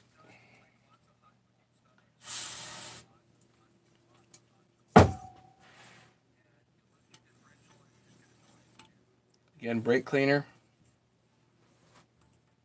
Now, this is a bit different, okay? So the PTO side, you just jam it in flush. But this one, this seal is a little different.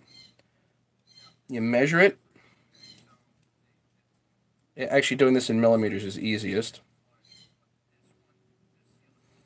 This is about 5 millimeters thick this way. And what I also like to do is I take and use this depth gauge here. And we have about 9 millimeters of depth.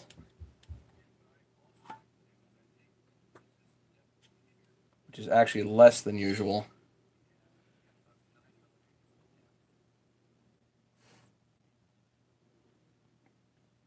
So basically this has to go down to 4 millimeters deep on the nose. Otherwise, we start rubbing the inner rubber on the inner race, which is not the best.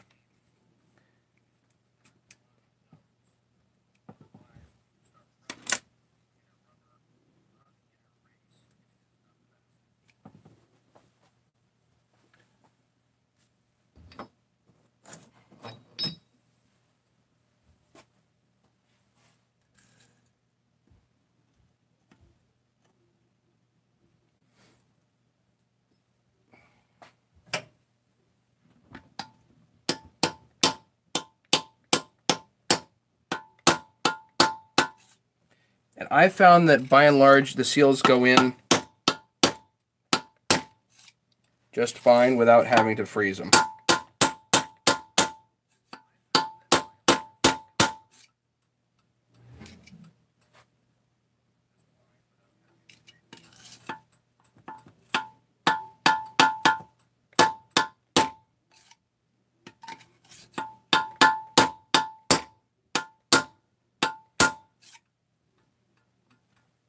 So when you think you almost have it, probably about 3 millimeters deep right now, pull that out, and the seal, the rubber has to kind of sit just right over the lip there, just barely.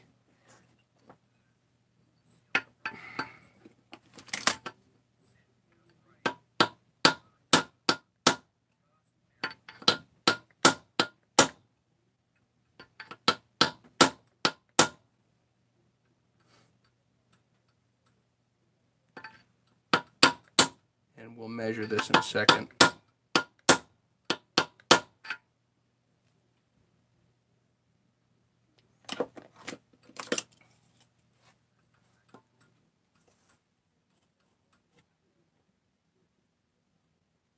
Three millimeters.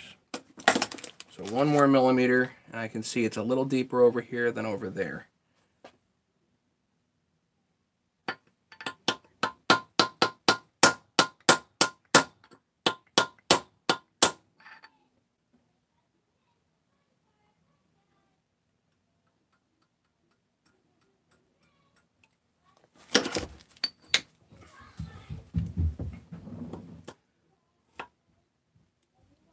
4.13, good. So we're good there. 3.41.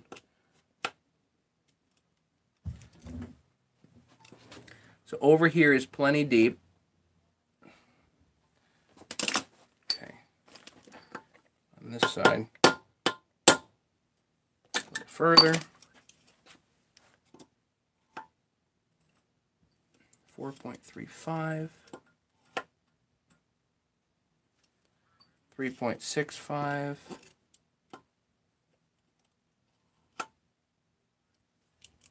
3.46.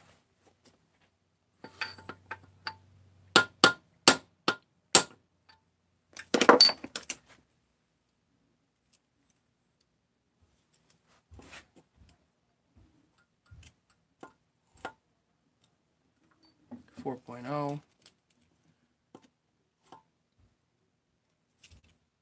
3.55. So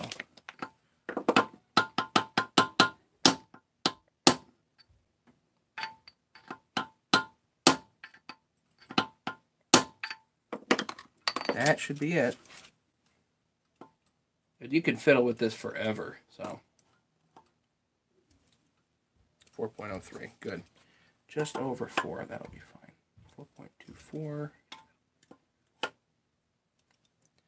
4.28.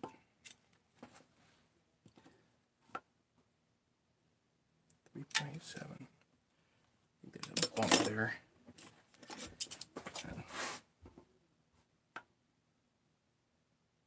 3.88. 4.22. It can't be that far off between. 3.98. I think I'm going to leave that right there.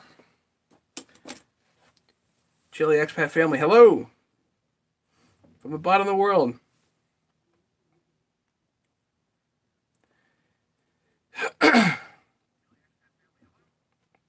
Okay, Brandon, I know. And now I get to fix the fence and cut up the tree. Brandon says some days that's how the tree falls. Lesson learned. Tore down my neighbor's clothesline one time with a tree. Yep. Cars are packed. Yes, you can pack the inner with grease, but because I do put the anaerobic sealer on there, I don't tend to do that.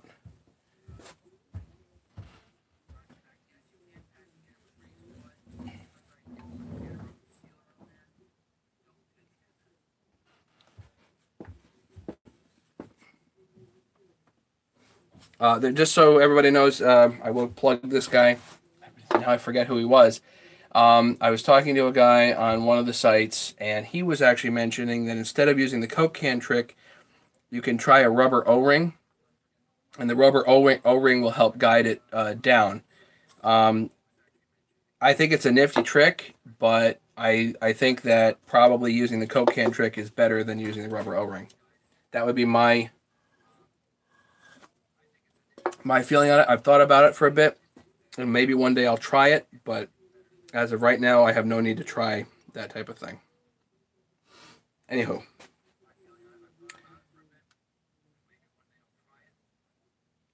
Matt, on the seal clearance, is that something specific on each saw? How do you know the clearance? For the 394s, it's really specific because the way the crank is, there's this lip here, and the seal just has to sit just beyond the lip, and that's it. And it's really, kind of every individual saw you got to check too. Every individual 394.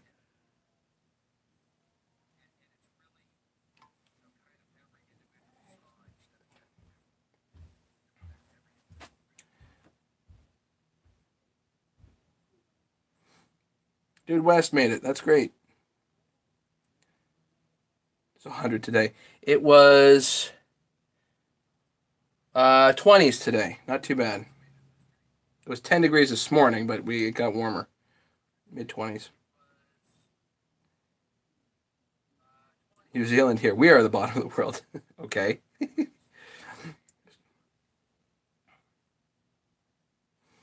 Christchurch, New Zealand. South Central Ohio.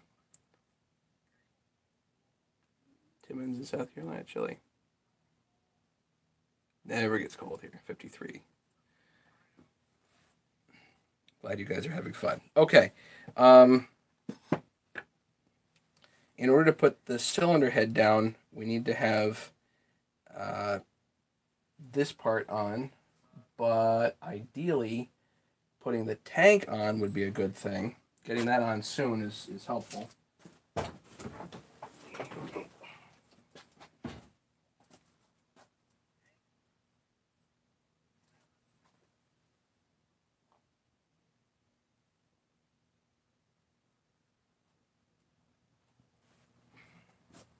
And if I remember right, I had an issue with this tank. This part tended to spin, which is not the best, so I need to hit that with the old heat.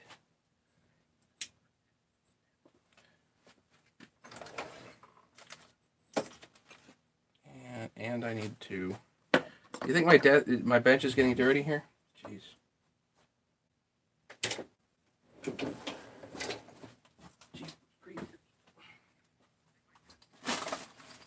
Ooh.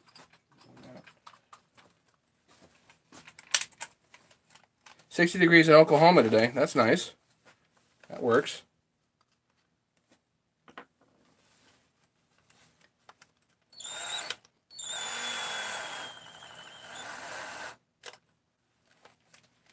Doesn't help.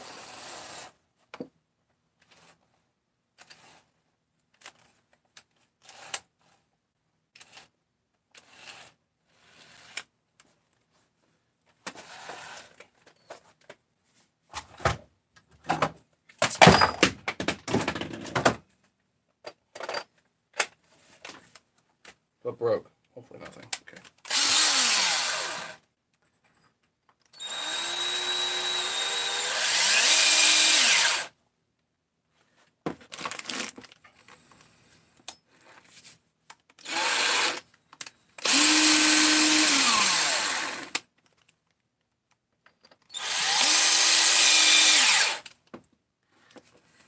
That's kind of weird.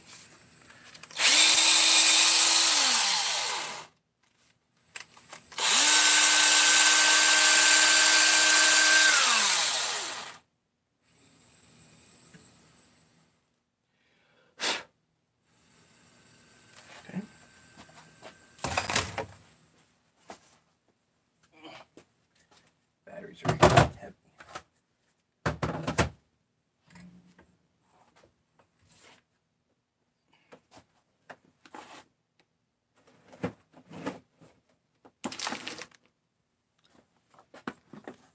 So these tend to spin, so all you got to do is melt some plastic so they don't.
Just a little bit.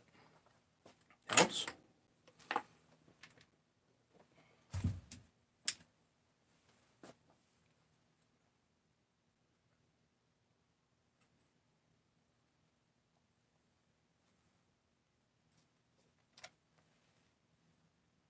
While I'm at it, might as well thread this one too.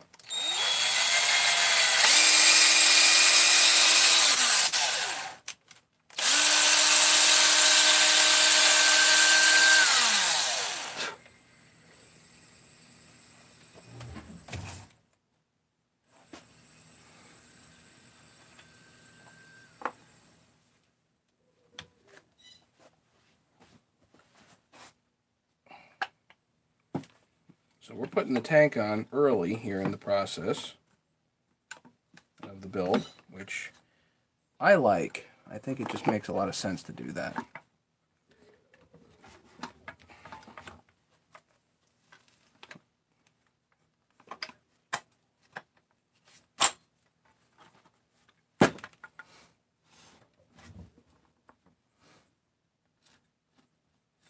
I'll put a little blue Loctite on this. We don't have to have much.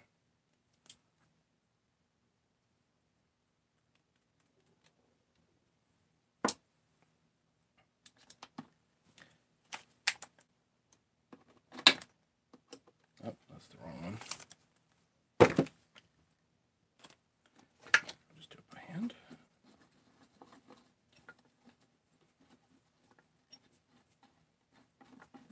There you go. So your anterior AV mount here, AV spring rather. Good.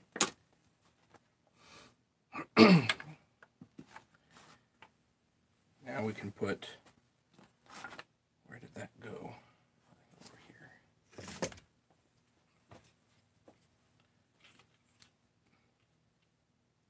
You know, I never honed that out. I think I should bring that out more.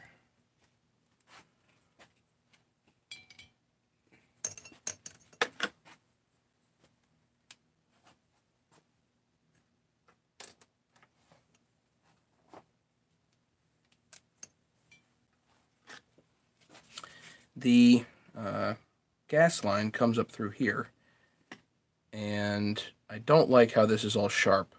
The gas line comes up like this, and so I want to make sure that it's easy, you know, it has no trouble coming up and through. So I just hit it with the grinder a little bit.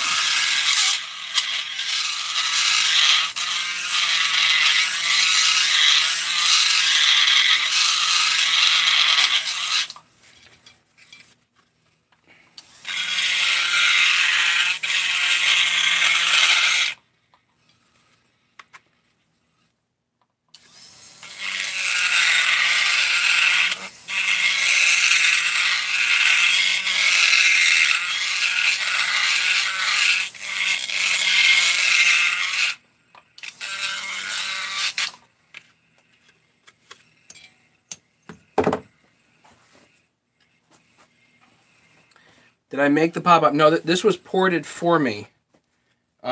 This was ported and built for me by a guy who I'm not talking about right now. But I had it done for me, and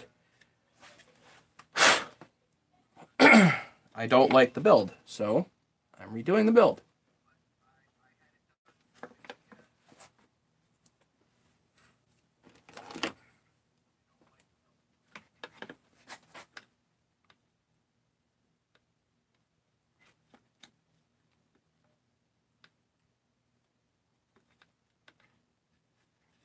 This might actually be my only 394 that has a pop-up. Very possible. In general, I don't think 394s tend to need pop-ups. Whatever.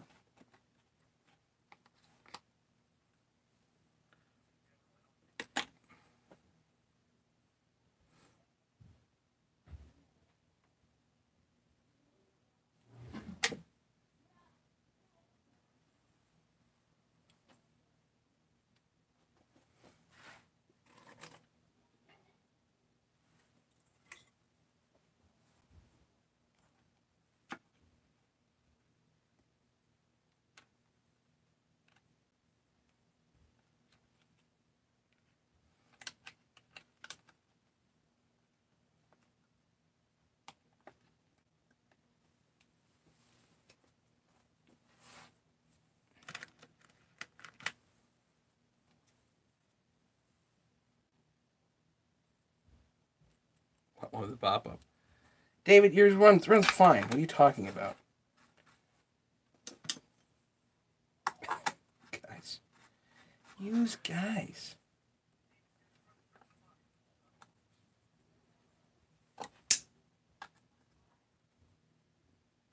I was actually kind of surprised to see the pop-up here. I didn't think this one had one. Whatever.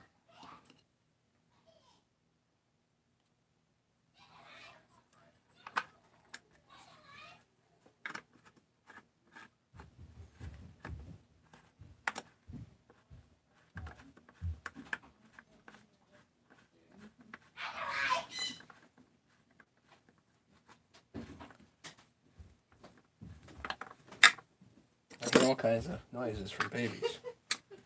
Just not sure what to think. We're watching. Again. Okay.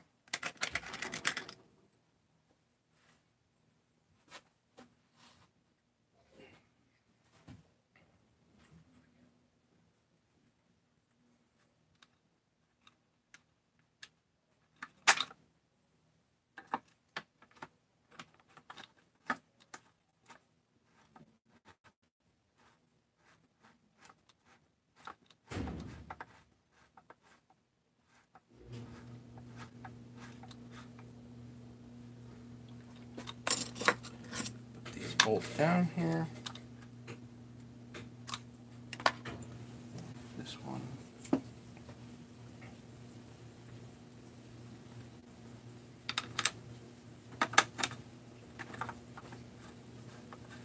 I literally tore this thing apart in frustration, so it's not like this was really well dismantled. Alex, KLL, you're new. What's going on? Points and condenser, same RPM from Alex. I will confess and say I know nothing about points and condensers because I just have never ever dealt with them.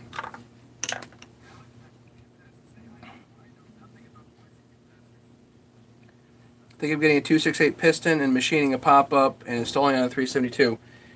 Mega, have a look over here. See all those 268 pistons? Eventually, and I don't know when, but eventually, yeah, eventually, I'm planning on machining those for exactly that purpose, and then they will be for sale. Check that out. Anyway.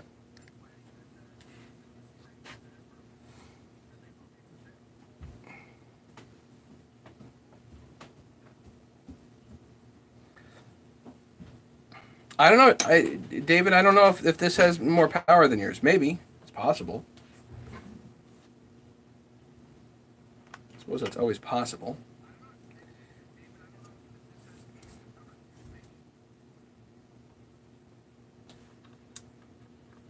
Alright, I need the wire, the kill wire.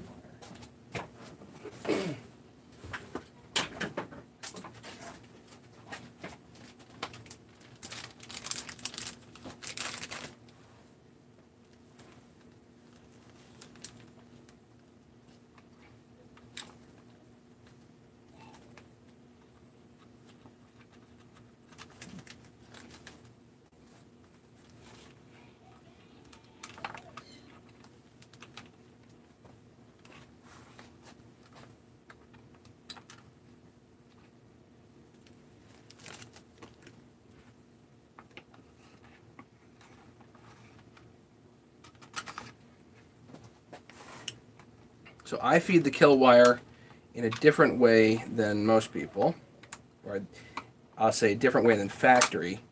Factory does it in a really weird way as far as I'm concerned.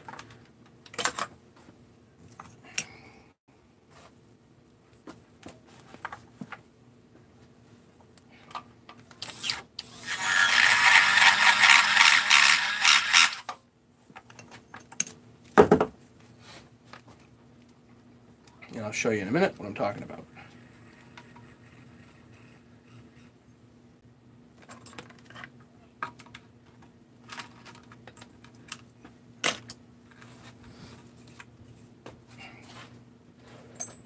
There's too much junk on my bench right now. Gotta do a little bit of cleanup. Don't need that. We'll need that. We don't need that anymore. Let's hope not.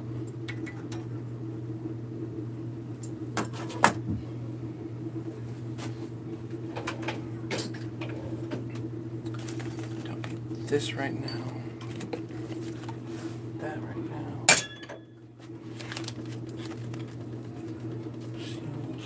That thing.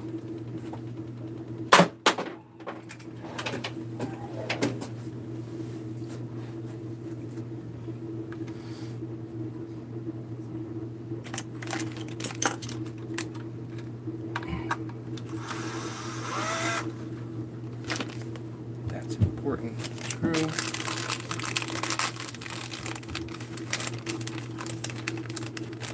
SP120, right, Alex, I am not a McCulloch guy. I have no need to run McCullochs. I know there are, you know, especially like, you know, Buck and Billy Ray loves his McCullochs, but I'm not a McCulloch guy. I do lots of chainsaws, but not those. I mainly do Husky and once in a while Steel. You know? So the way that I run the kill wire is actually through this hole and under, not through here. Factory, they actually run it through here, which I think is stupid because it gets pinched. You run it under the box and up and through, and I make a hole here, right by the switch, because there's actually a spot for the hole. They just never drilled it. I don't know why. So whatever.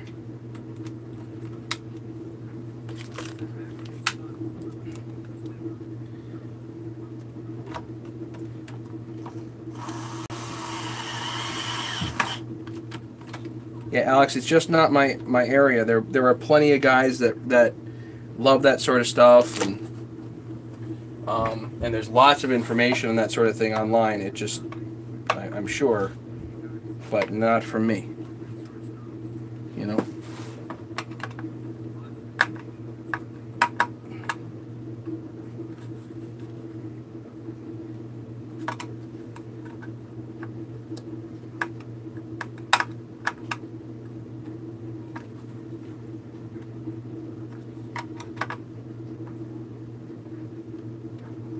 There. On, off. Good.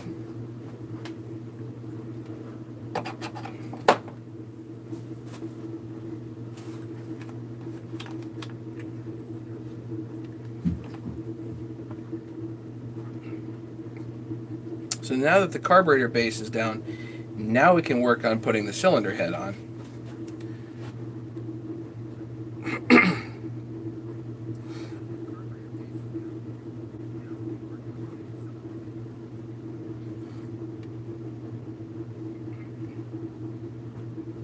Although before we do that, I guess we can just put the oiler on. Work on that.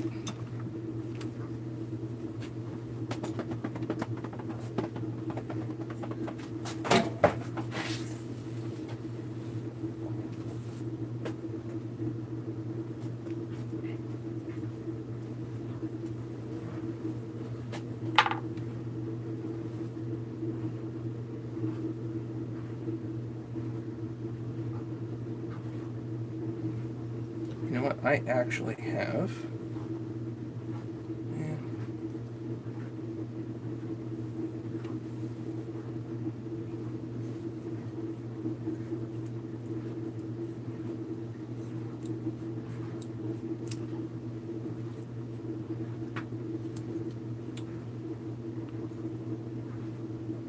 Should we take apart the oiler? We should take apart the oiler.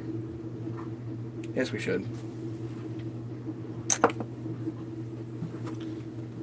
Because I didn't put it together, and I'm going to be kind of upset if I find out I should have taken apart the oiler.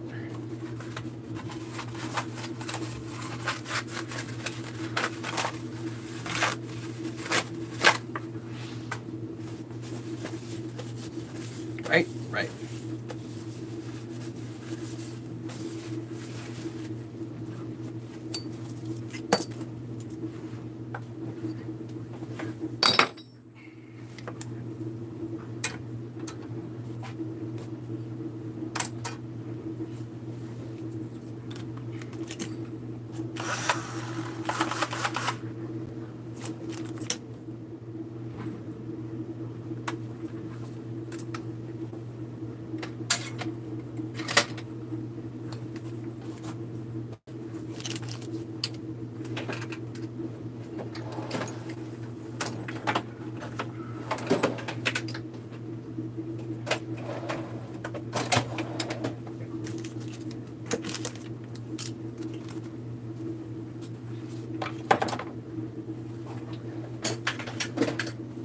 stops to get some of the junk off of here.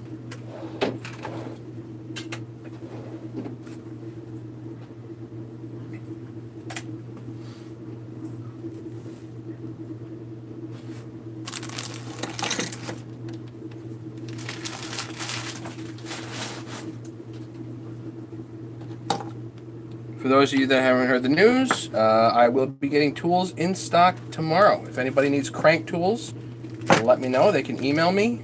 I can give you guys my email address, which I will do here in a minute.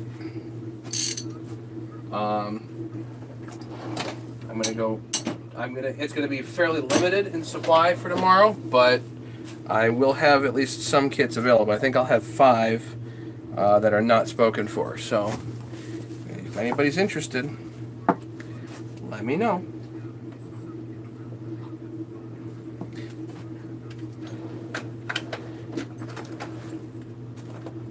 I definitely think the 660 is best bang for buck out of the kits. If you're going for bang for buck, then the 660 is the ticket.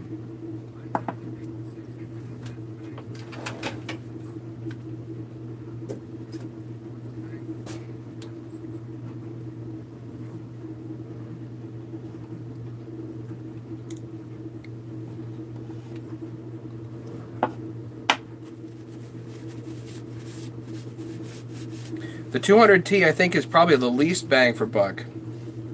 Mostly because the amount of OEM parts you probably need to stick on that thing in order to make it good makes it, like, not cost effective to get a kit saw. You might as well find a used 200T, you know?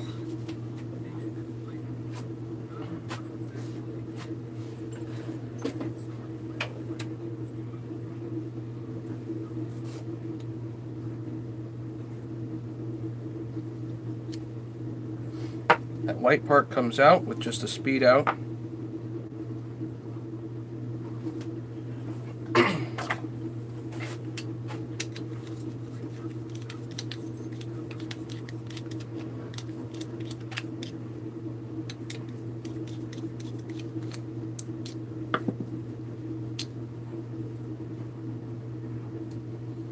Parts do work. That's good.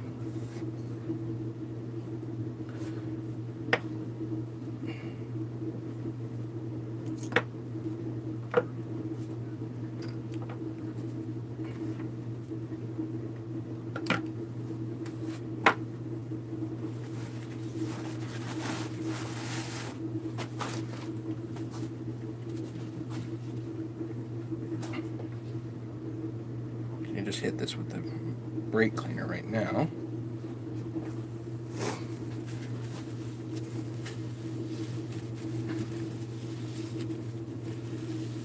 It'd be really nice to throw this in the ultrasonic, but I don't have my ultrasonic, so.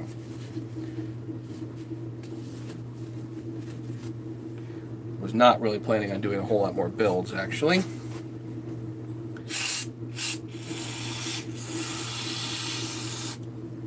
Just trying to move on to some other stuff that I need to move on to in my life, effectively.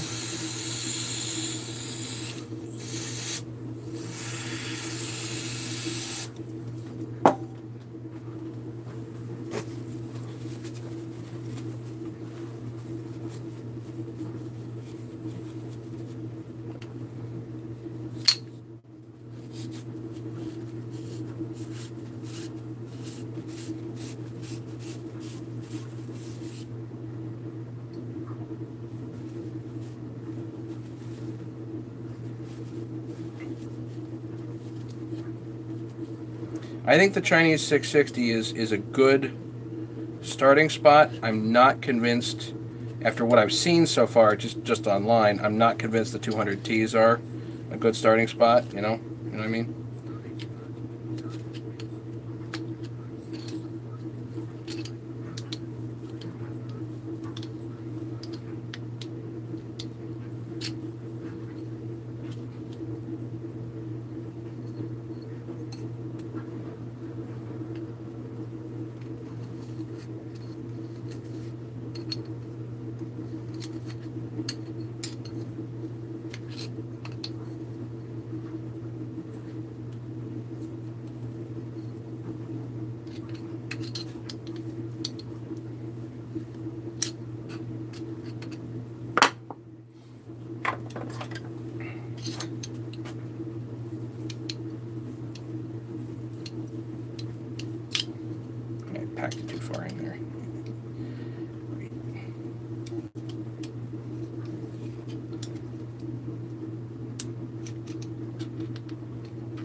just trying to get this cleaned out a little bit.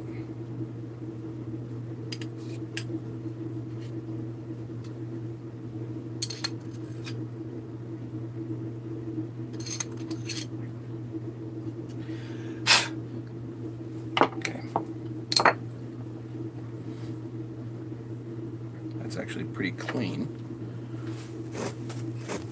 except for the worm.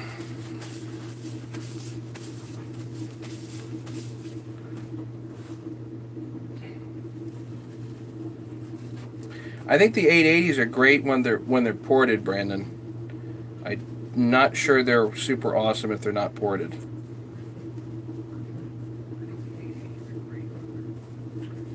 I think the 395 is a great saw even if it's not modified, but the 880s are...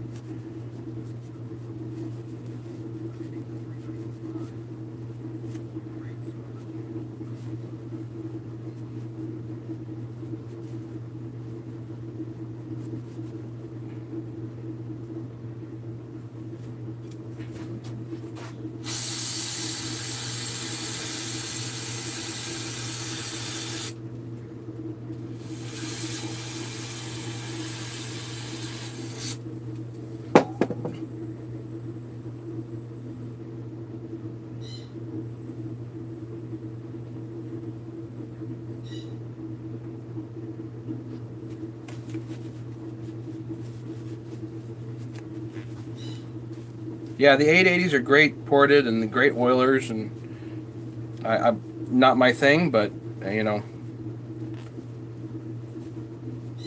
a lot of guys love them. Again, if you're running a 59-inch bar, then that's awesome, you know. But me personally, I don't have need for that, you know.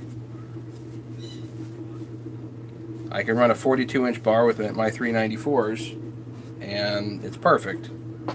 So I don't need to do a whole lot more than that, you know.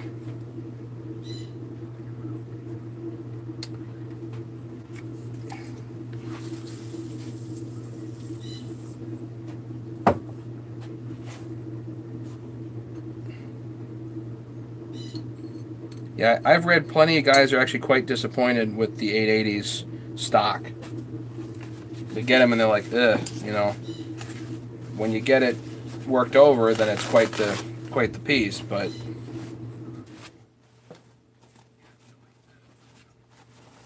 they're under the category of like most disappointing saw stock, you know.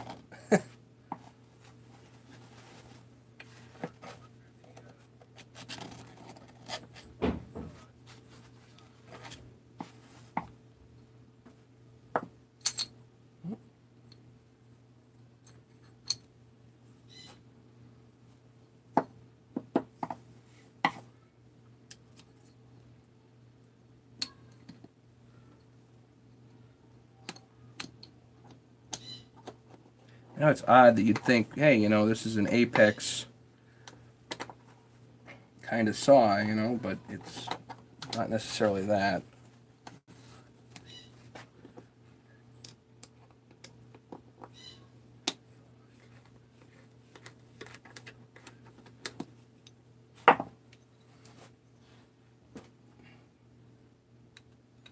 Chinese kit saws I haven't had anything to do with, but the parts I have, cylinder pistons, use OEM wrist pin clips. Not just the wrist pin clips, the pin bearings. No aftermarket pin bearings. Use OEM pin bearings. The first part I would change out is the pin bearing.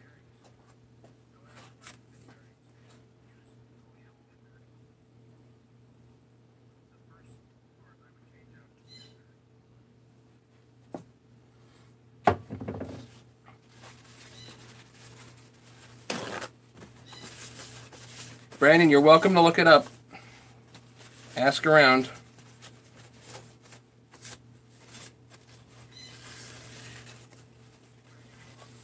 Yeah, I'm not a big fan of the Chinese seals either.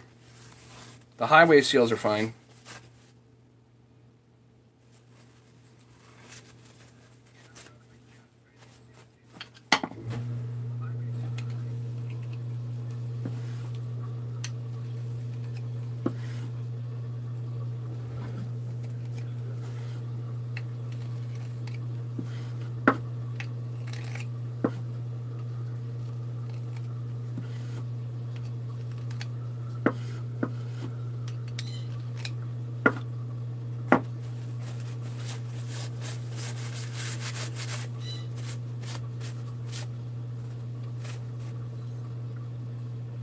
That's better.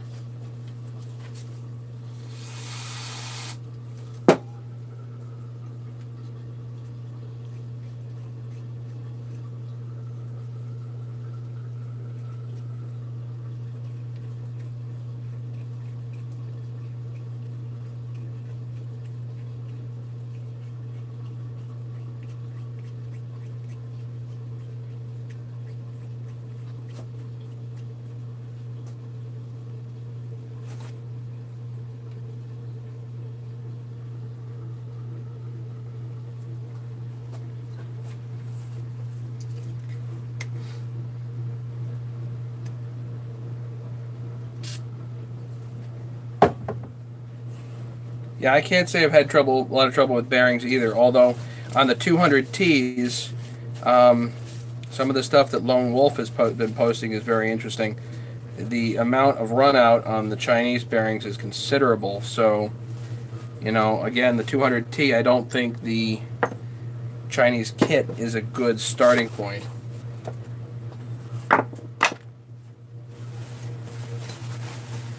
The 600, the 660 rather, is a bit of a different issue, you know.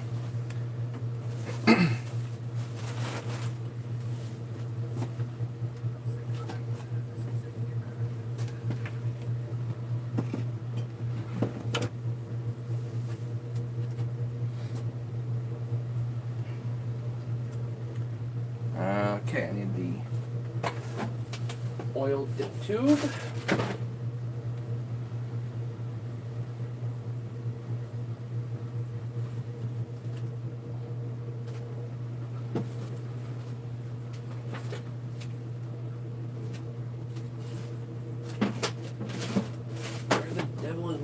Tip tube. It ain't there. It's not there. Over here somewhere?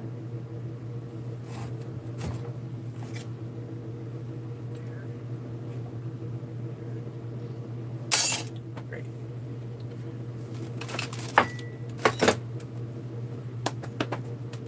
Okay, I guess I'll get new.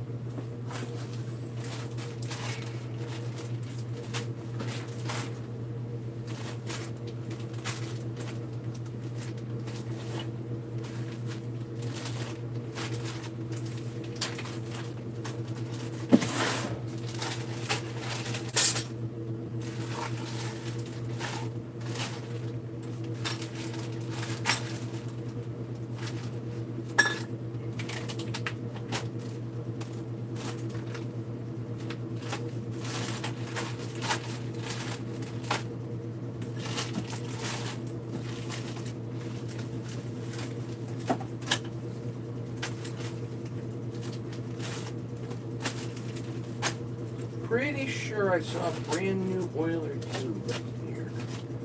There we go. Got it.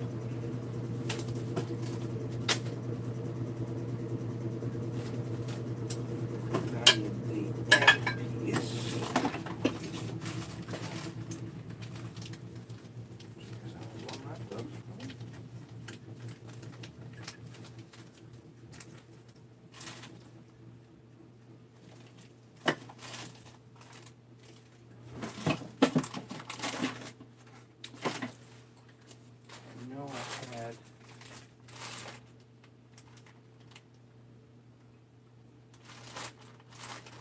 I had X-ring. I guess I'll do with what's on there.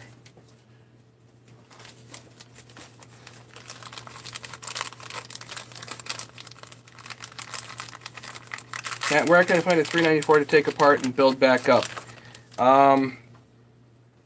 They're not easy to find. I'll be honest and say they're just not easy to find. There's one on eBay right now, but it's missing a lot of stuff. You'll be into that build for a lot of money.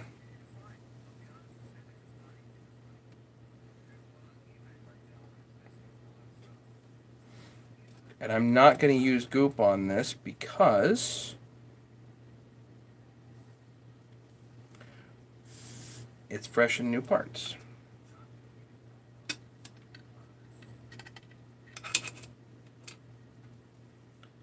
New rubber here, and this rubber here is fine.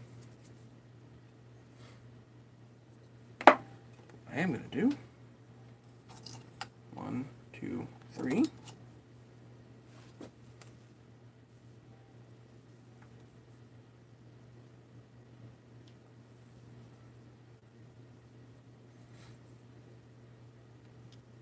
Finding project saws is a trick. It really is. You know, what often happens to a lot of guys is they might find something, and then, you know, a good deal comes along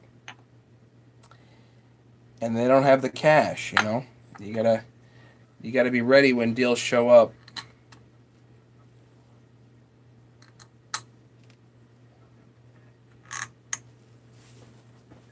Whenever I possibly could, I would buy things. You know, if there was a pile of parts that came up, I would buy it.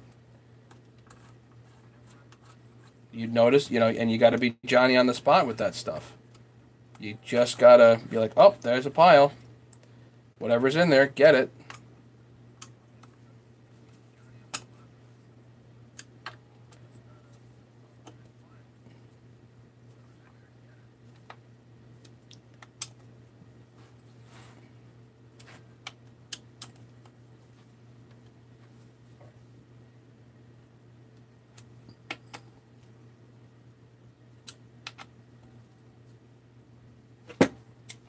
There we go.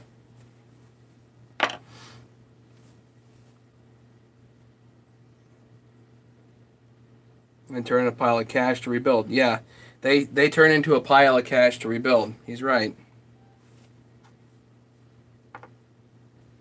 You could definitely look at the deal and be like, I mean, ideally get the saw for free, because the amount of money you're going to have to put into it is considerable. And just figure on that to start with, you know.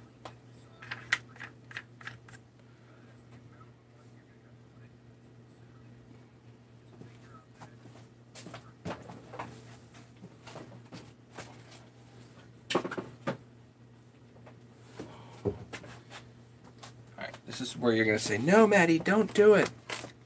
I'm going to do it anyway.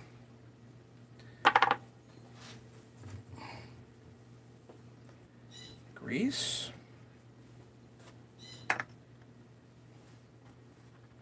Got a rim here. And the needle bearing right there. Yeah. Easier just to put the needle on first. There we go. There you go.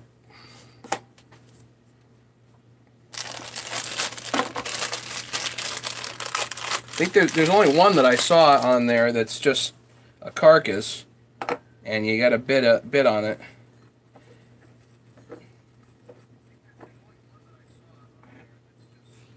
Of course, I should have.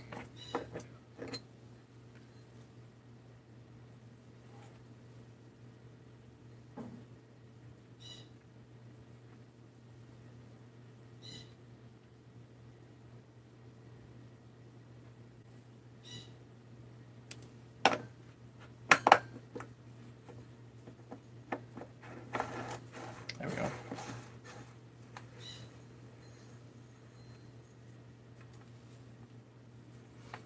I can tighten that up later. I've had pretty good luck with the aftermarket clutches on these. So this is a Highway aftermarket clutch, and they work pretty good.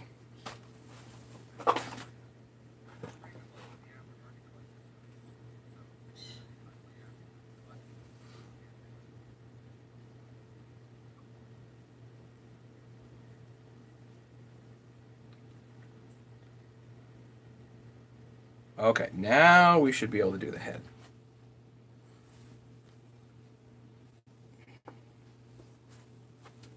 Yeah, there's a carcass I think you have to bid on.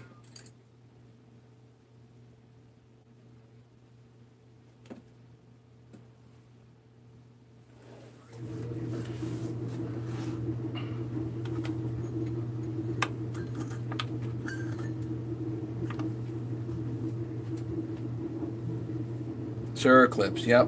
That's actually what I was literally what I was gonna grab next. The Surclip is actually already in that side, but I want to adjust it. This clip has got to go on the other side.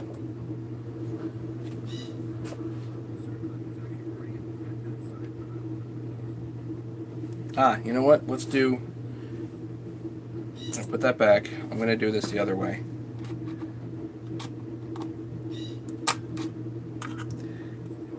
I'm going to take this clip and rotate it around.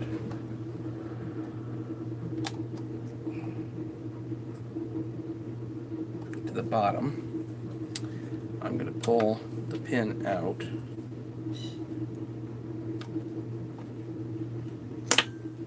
And I'm going to put the piston head in the saw first.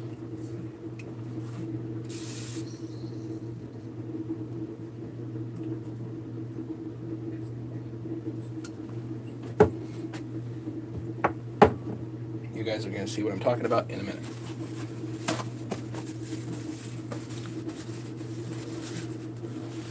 So, this is already greased. Brake cleaner.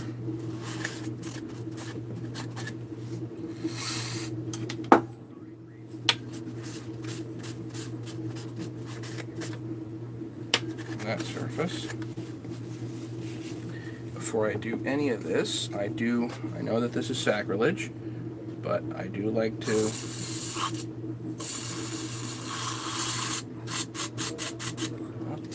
come on.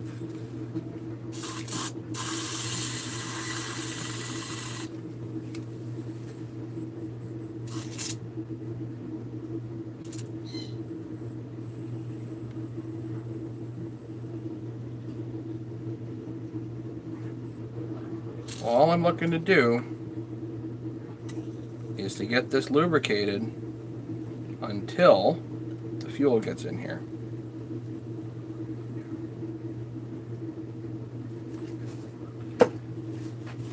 Old Man Fred, coffee at 9 o'clock at night. Why not? You reminded me I should go get a cup.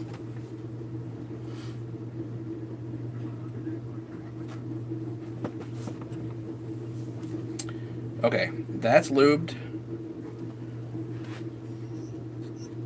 Let's do a little 1184.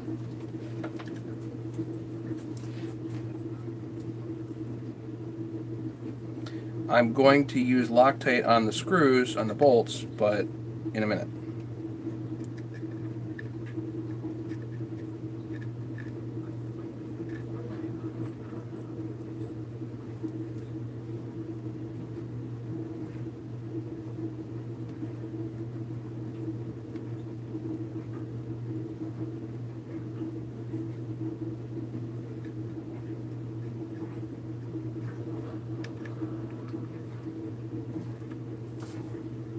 I'm using a custom gasket that I made. How many people? 16 people on. Just so everybody knows, I will have tools in stock as of tomorrow, which is very exciting.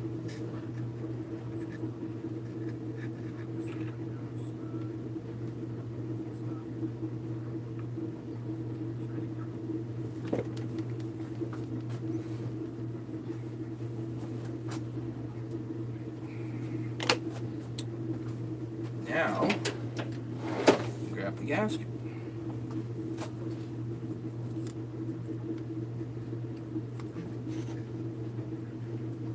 That we just made. Let's get the little notch for the impulse line. That's good. Now we can take the head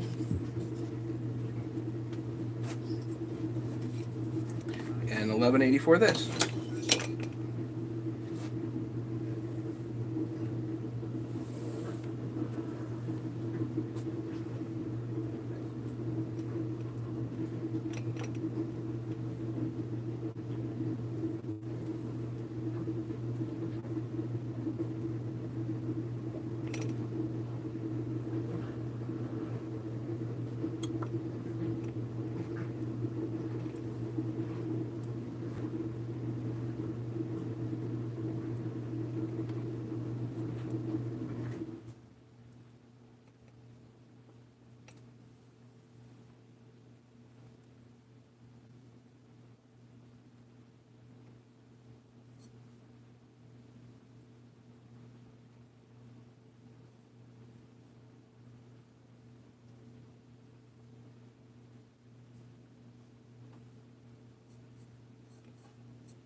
Little goes a long way. No question here.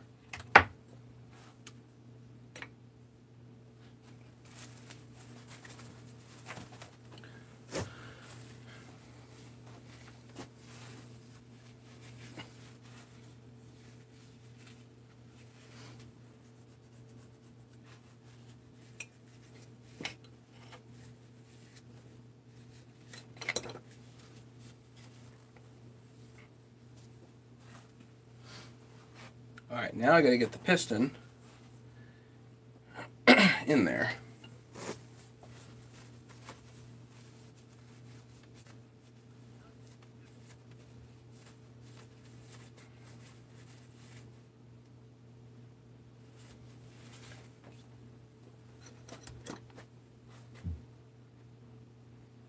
Don't forget the rings and the circlips. I know.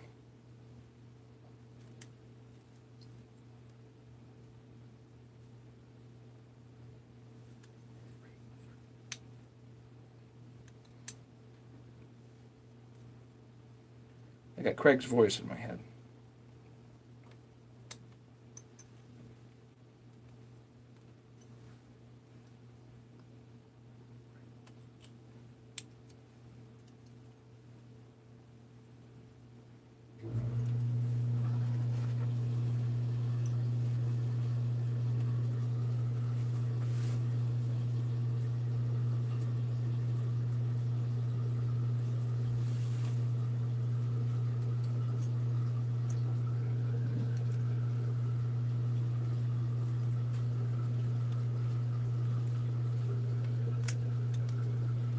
Nope.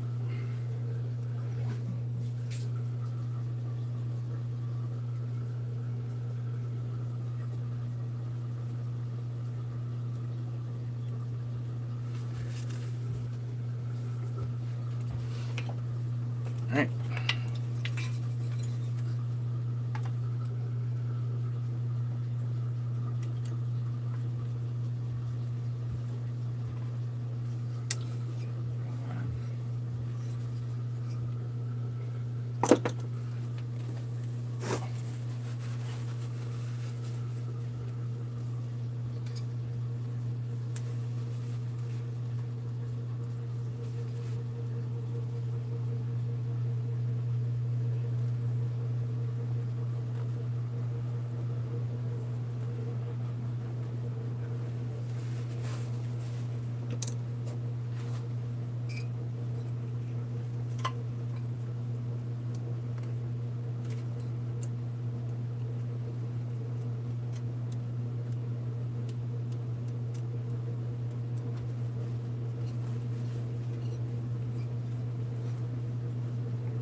Okay, first one's in.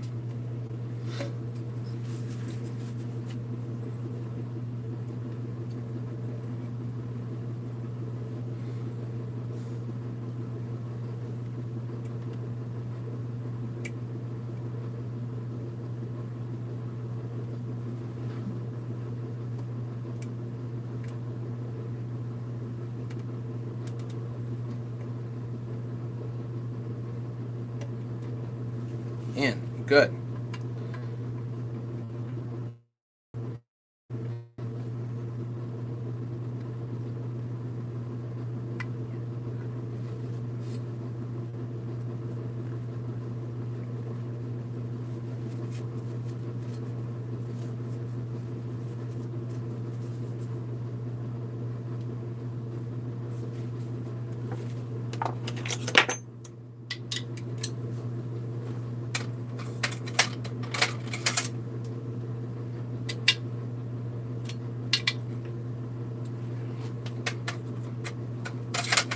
Just did a quick bolt check on that, on the intake block. Okay, so now all we got to do is line her up.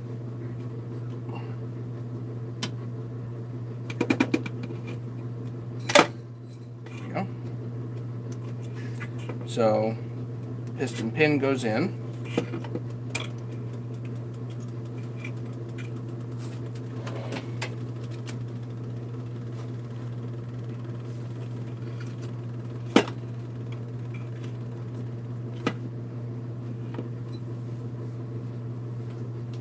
Now we take our circlip with our circlip pliers.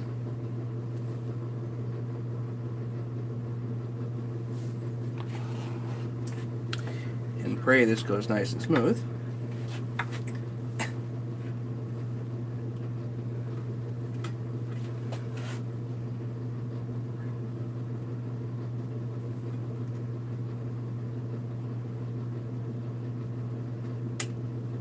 Click. Perfect. I put both of the ears like straight up and down just to, you know, reduce the likelihood that they might pop out. Okay, we have 1184 there, we have 1184 there, piston pin, bearing, and circlips.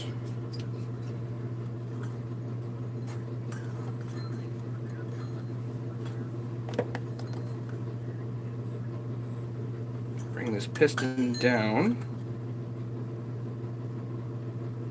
to bottom dead center.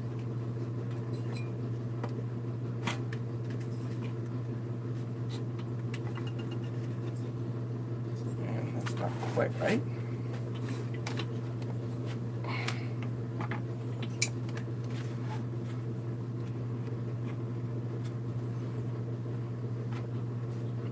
This has to sit just right in the carburetor box there.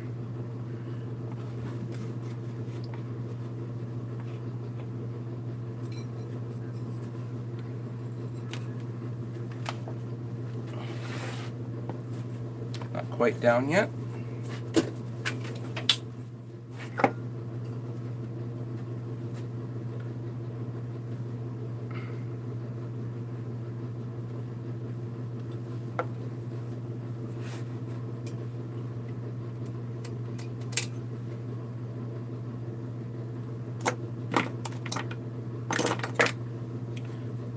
Get one lined up if I can.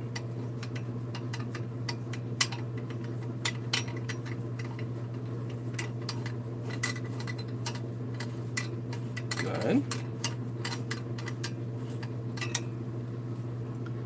Let's get the other one lined up.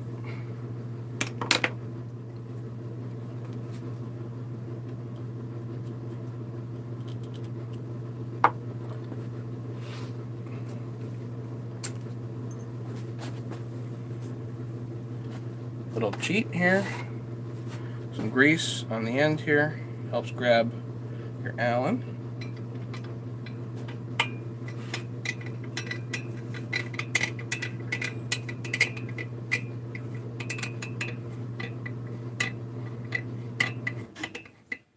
Looks like it's going through on the gasket, so that's good.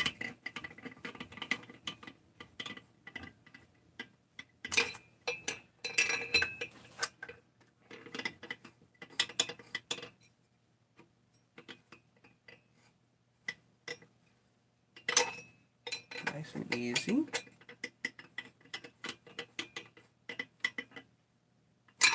All right, let's get the other two.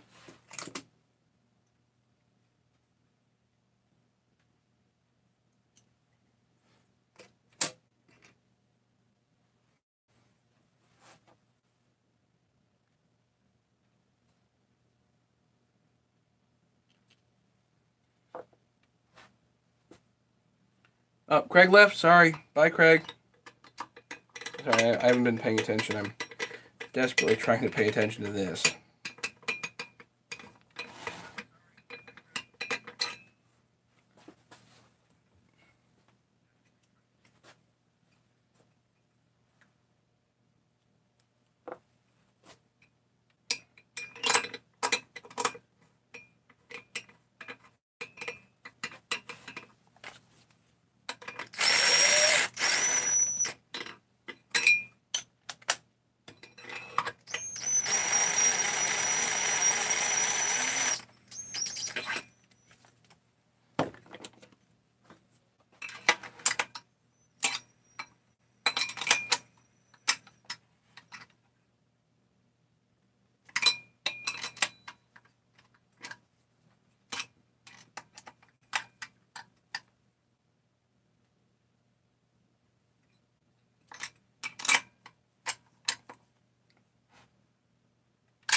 Just little bits for tightening here.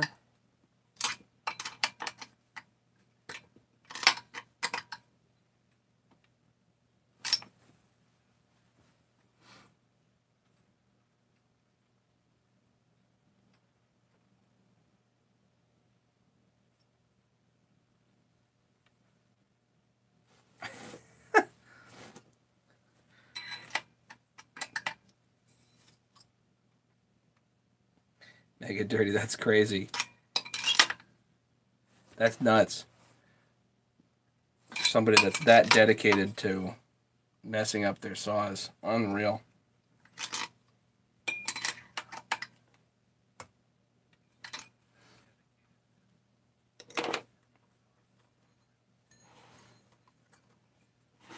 Alright, so now I gotta check squish again. Now that I've got this down.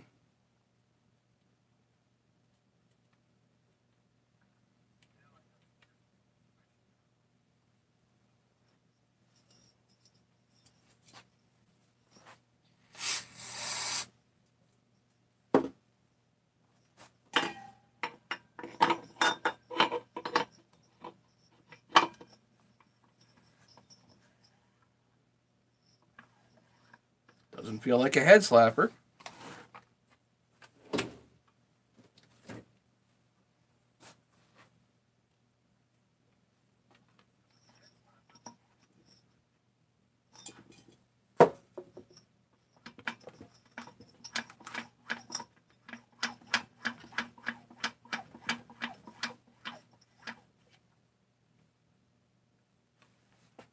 Hopefully 19. Yeah, I don't know, David.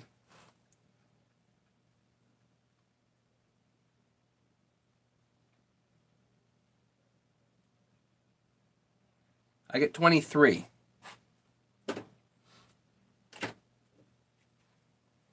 Let's try with a thinner wire.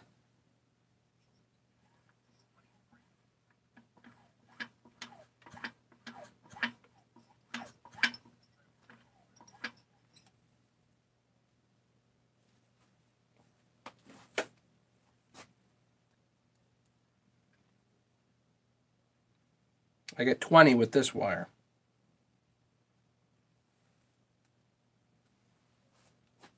I suppose that's close enough. Let's go over the other side and make sure it's not off.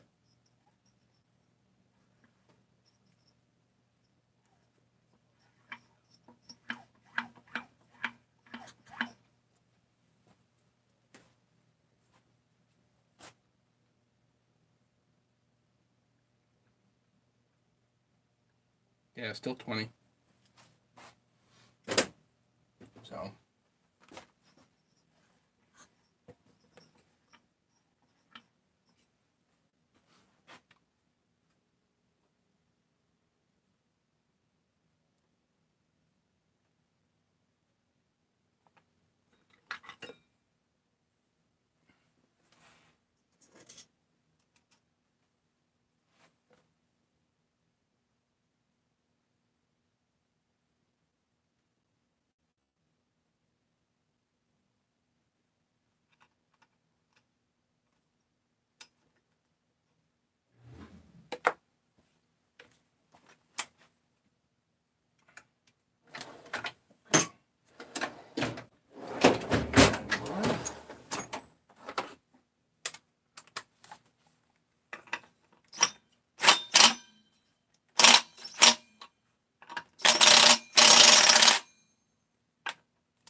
I don't like that one. Let's try a different one.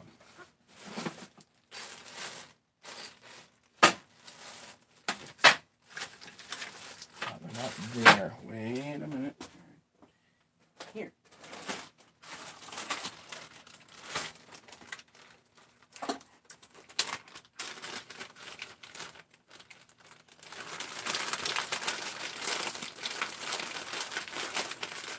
Yeah, I organized the other day, so.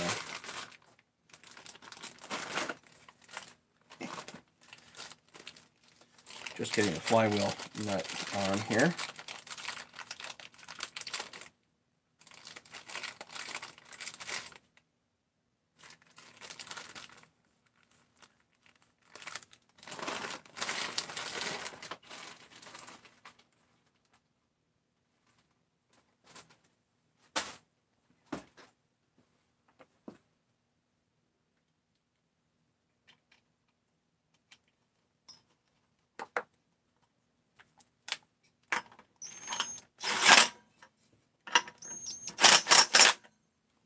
I'm gonna final torque that, not with the impact, just so you know. That's not the idea. Just hitting it gentle. Let's do a final torque on the head bolts. 1,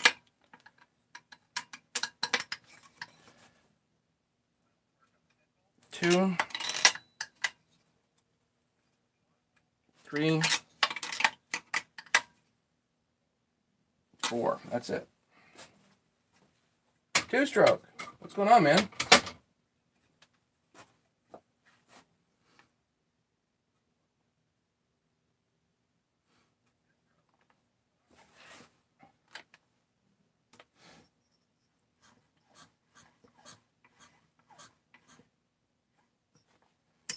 Okay.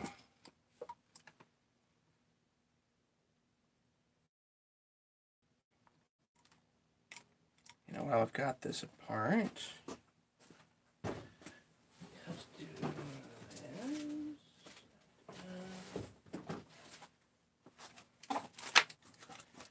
this. The lower bolts are not tapped, so we'll do the uppers.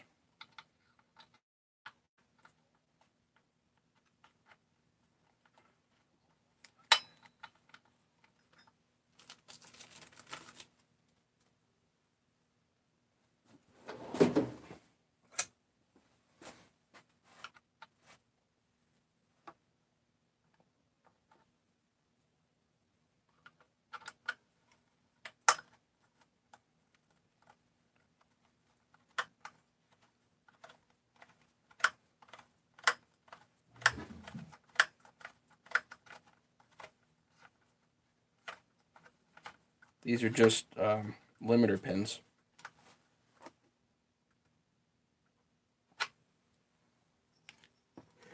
To limit the travel of the gas tank effectively.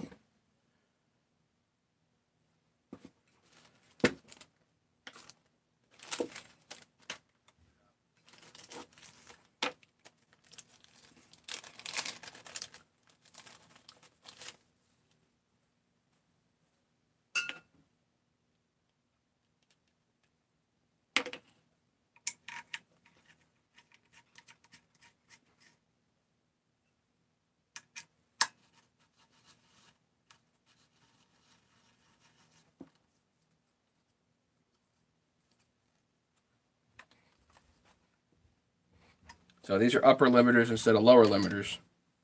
I don't know why they didn't tap them. Whatever.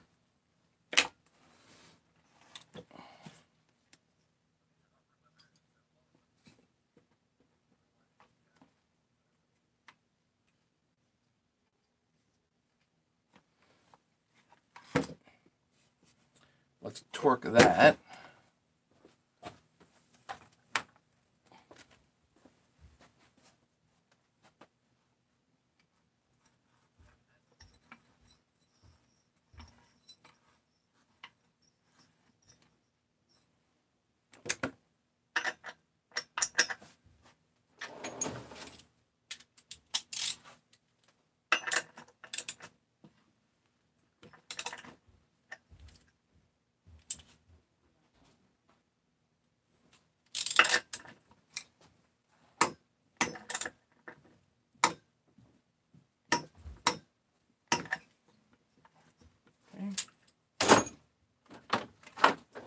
Torqued.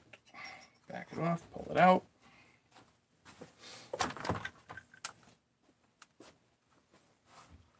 I'm just going to put this in there gentle so we don't accidentally get any debris in there.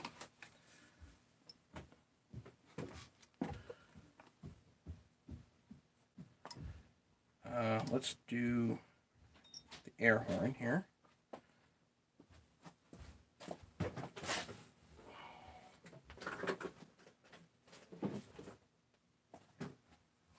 Coil 2, I guess, right?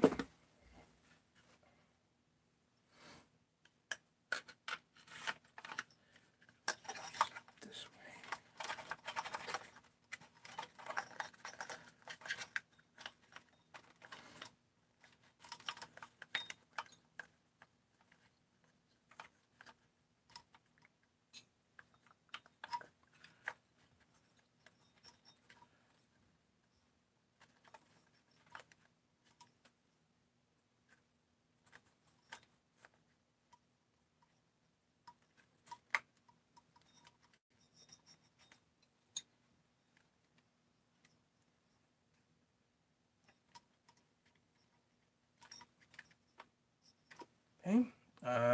Now I need, there is a special little screw for that.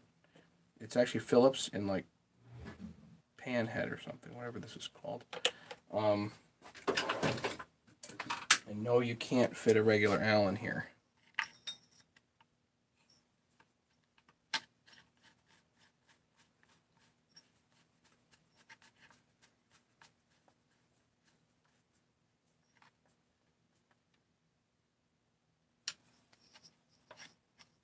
Clunk. So something's binding somewhere.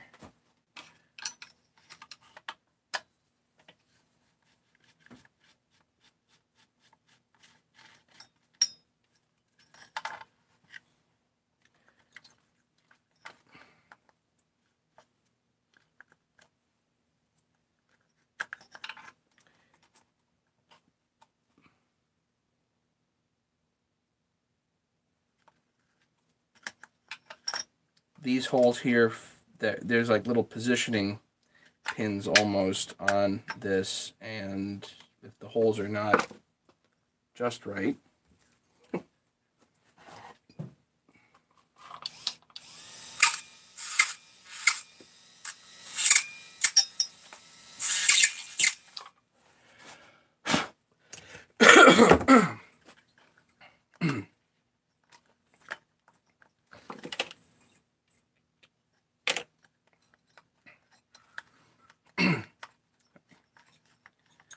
feeling a little under the weather tonight, guys.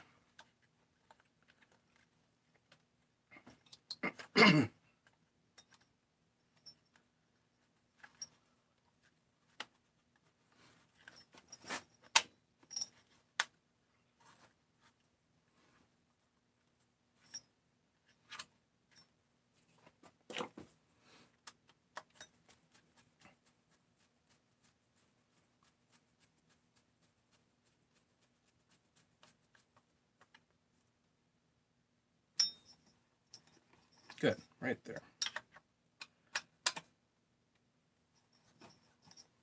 Okay.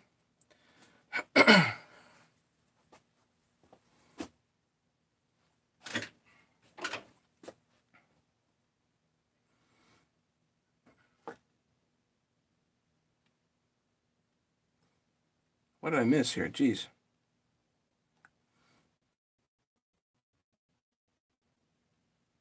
Using it for a few minutes?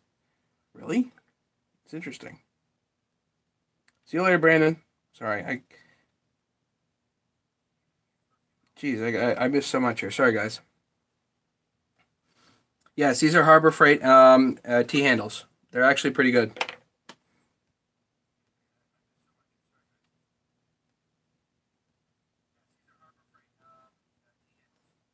Like a saw surgeon, I guess.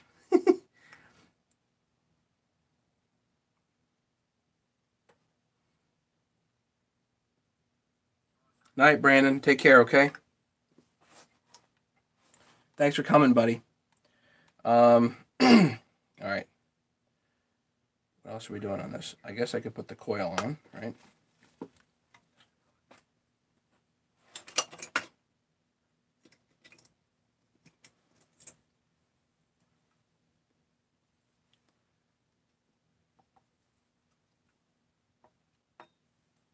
Lots of Loctite on here.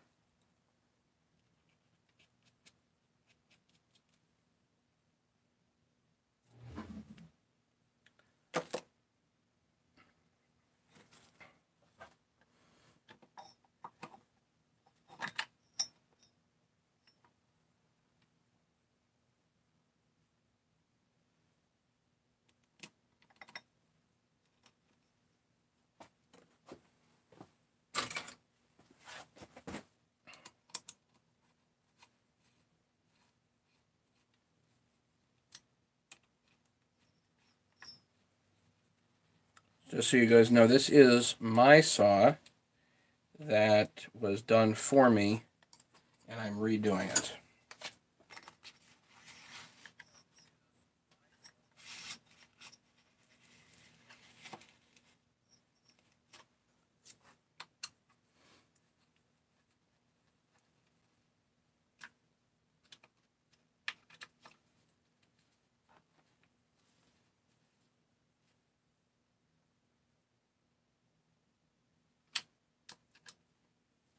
Nice and tight on the coil.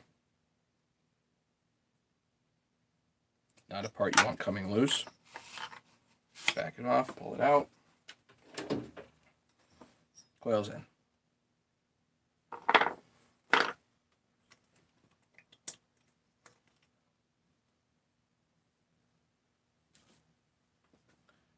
Put the flywheel back together, obviously.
One.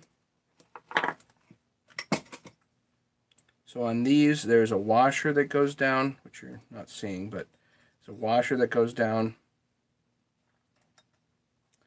and then the spring and the pawl and the main screw there.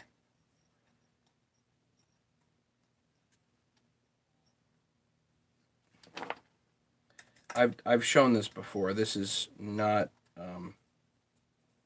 necessarily easy to do.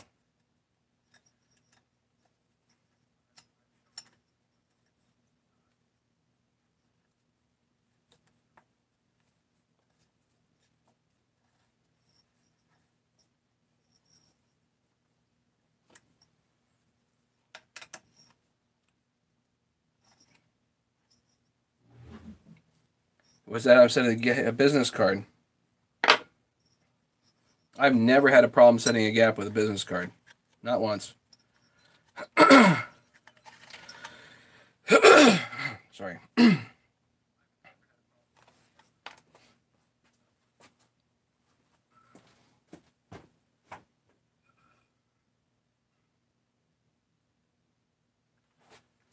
Where is...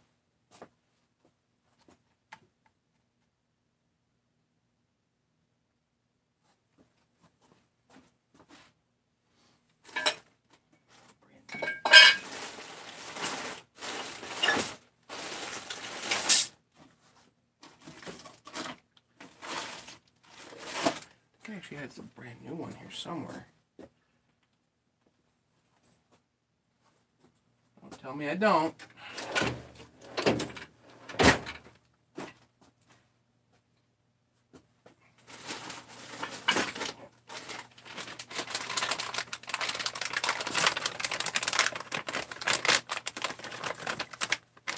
Yeah, the springs are kind of a bugger on those, but once you get it, it should just, you know, nice and easy.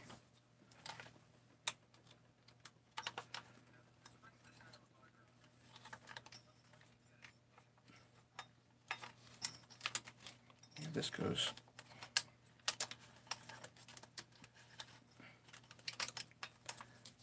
like that.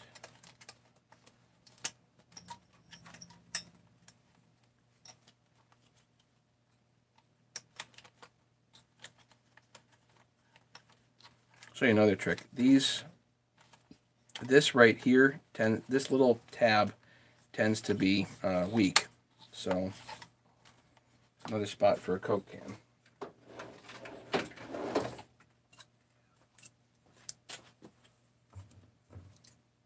This is not the best design.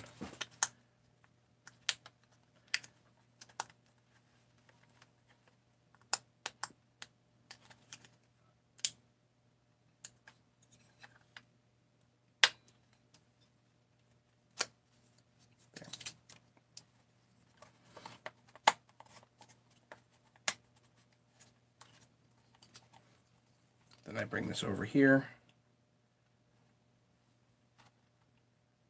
push that on. And you know what? Ideally it goes under here. I think. Tucks under. Then push this on. Click. Good. And then this goes up and under there and clicks in here. Click. Click. There should be at least enough slack to click this in. Don't know why there looks like there isn't.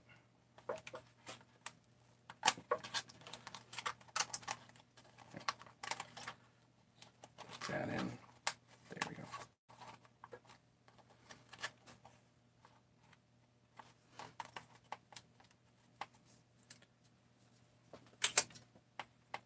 But that's good to go, but still missing a part on my starter. So I cannot do that side a whole lot more than I've already done.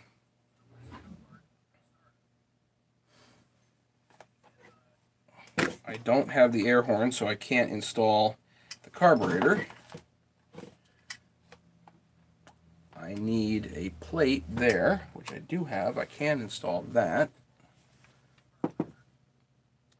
And I can put a couple of front bolts on here. 1, 2 right there.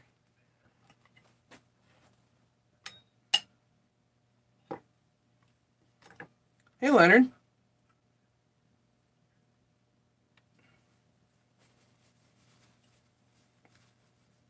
So this is a saw that was put together from randomness originally and is now put together from more randomness, but more new parts. The crankcases here are brand new. The crank is used.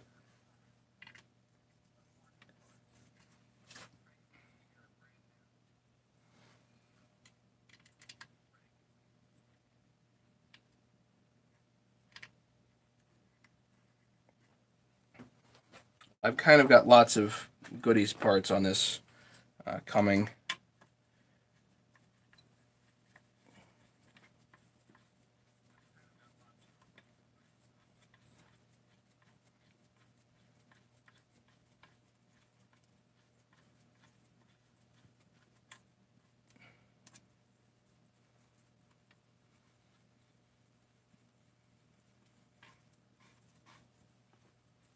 Couple of support screws.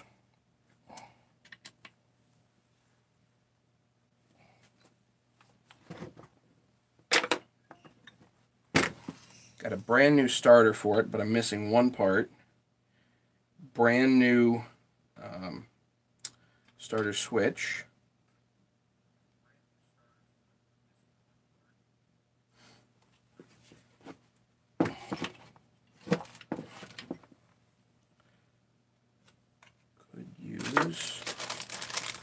Hey, Nikki.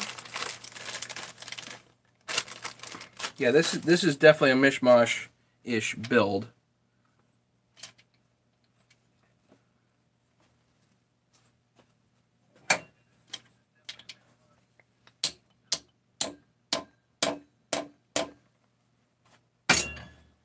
Tap that on.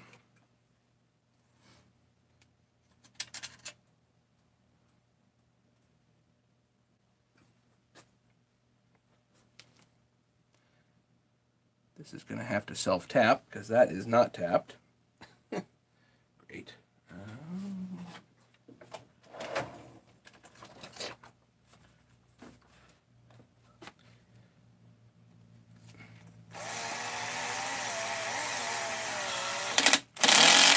Well, this is mostly the type of builds that I do. I mainly focus on completely trashed chainsaws.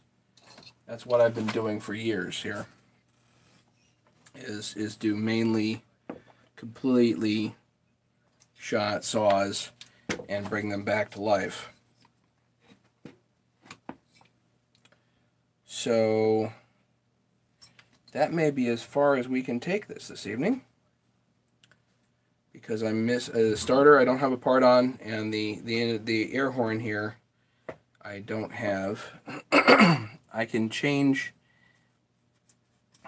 this part out, I guess.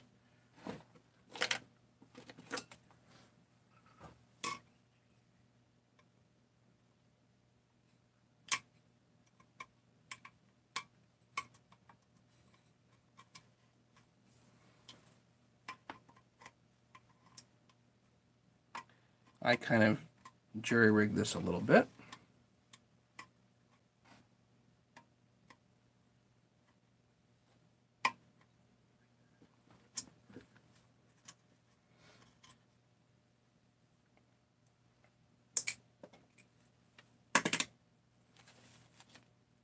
Oh my word. Yeah, well, the cases are brand new.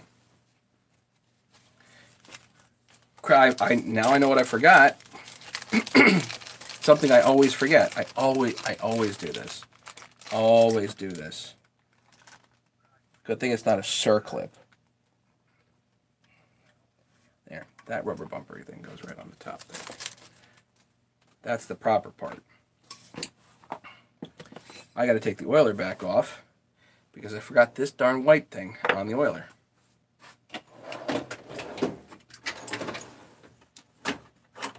Doggone.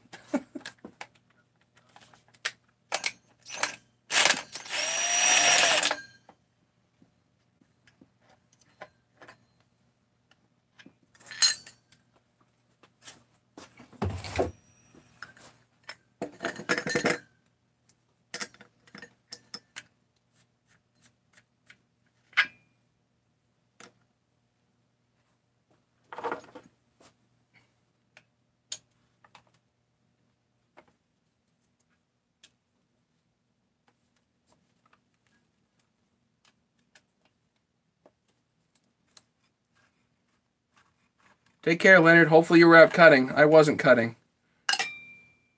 Well, I was drilling on teeth, but...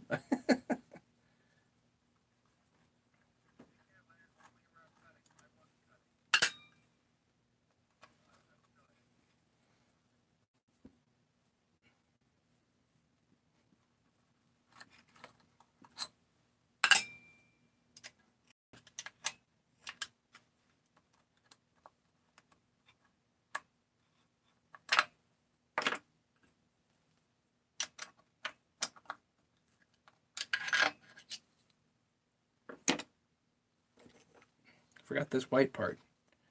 Goes right in here.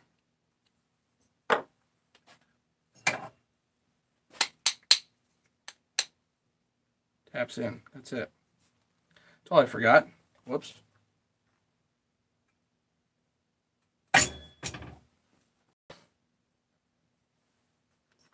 Yeah, some parts you just got to change out, you know? You just got to swap them.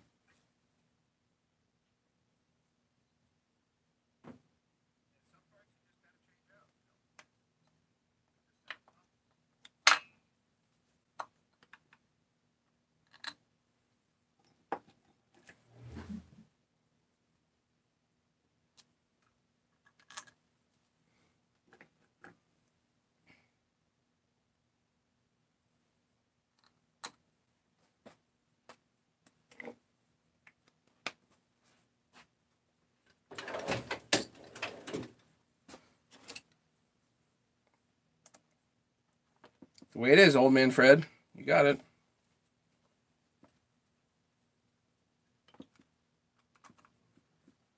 Tell you what, though, I've really had a lot of fun with you guys. You guys have been really good.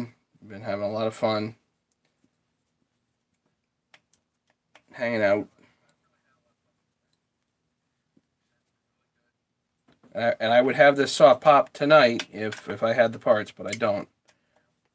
Missing a couple of parts.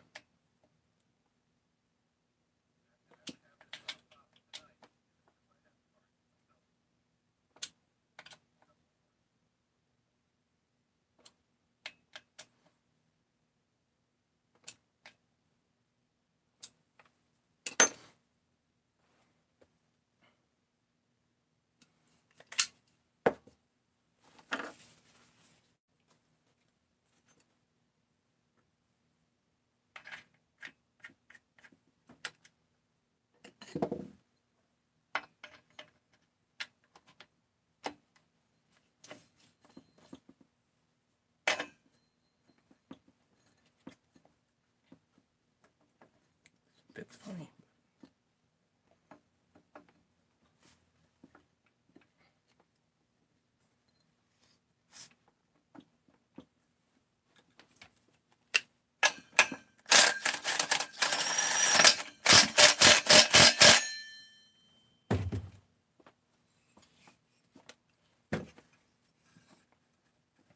Yeah, so this is going to run even a whole lot better than a new saw, but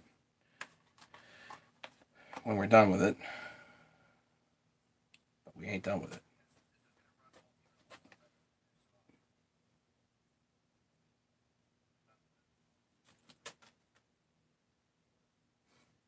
Mega, take care, okay?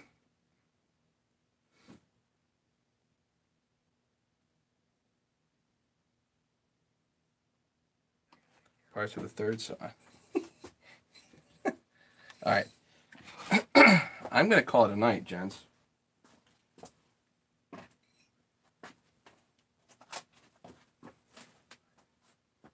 I don't know if I'm going to come on tomorrow. I got a lot going tomorrow.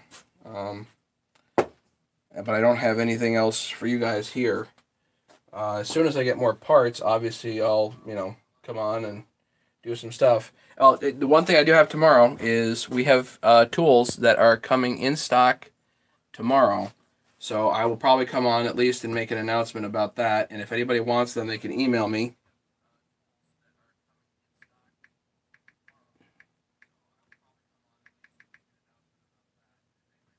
And get rid of the ampersands and then have to subscribe to your... Thank you, Mega. Appreciate that. Smoking GTA's here. That's awesome. I probably missed a whole bunch of messages. I'm sorry, guys. It's 10 o'clock. It's time for me to go to bed. I'm out. Thank you so much, and we will catch up with you guys later. Take care, okay?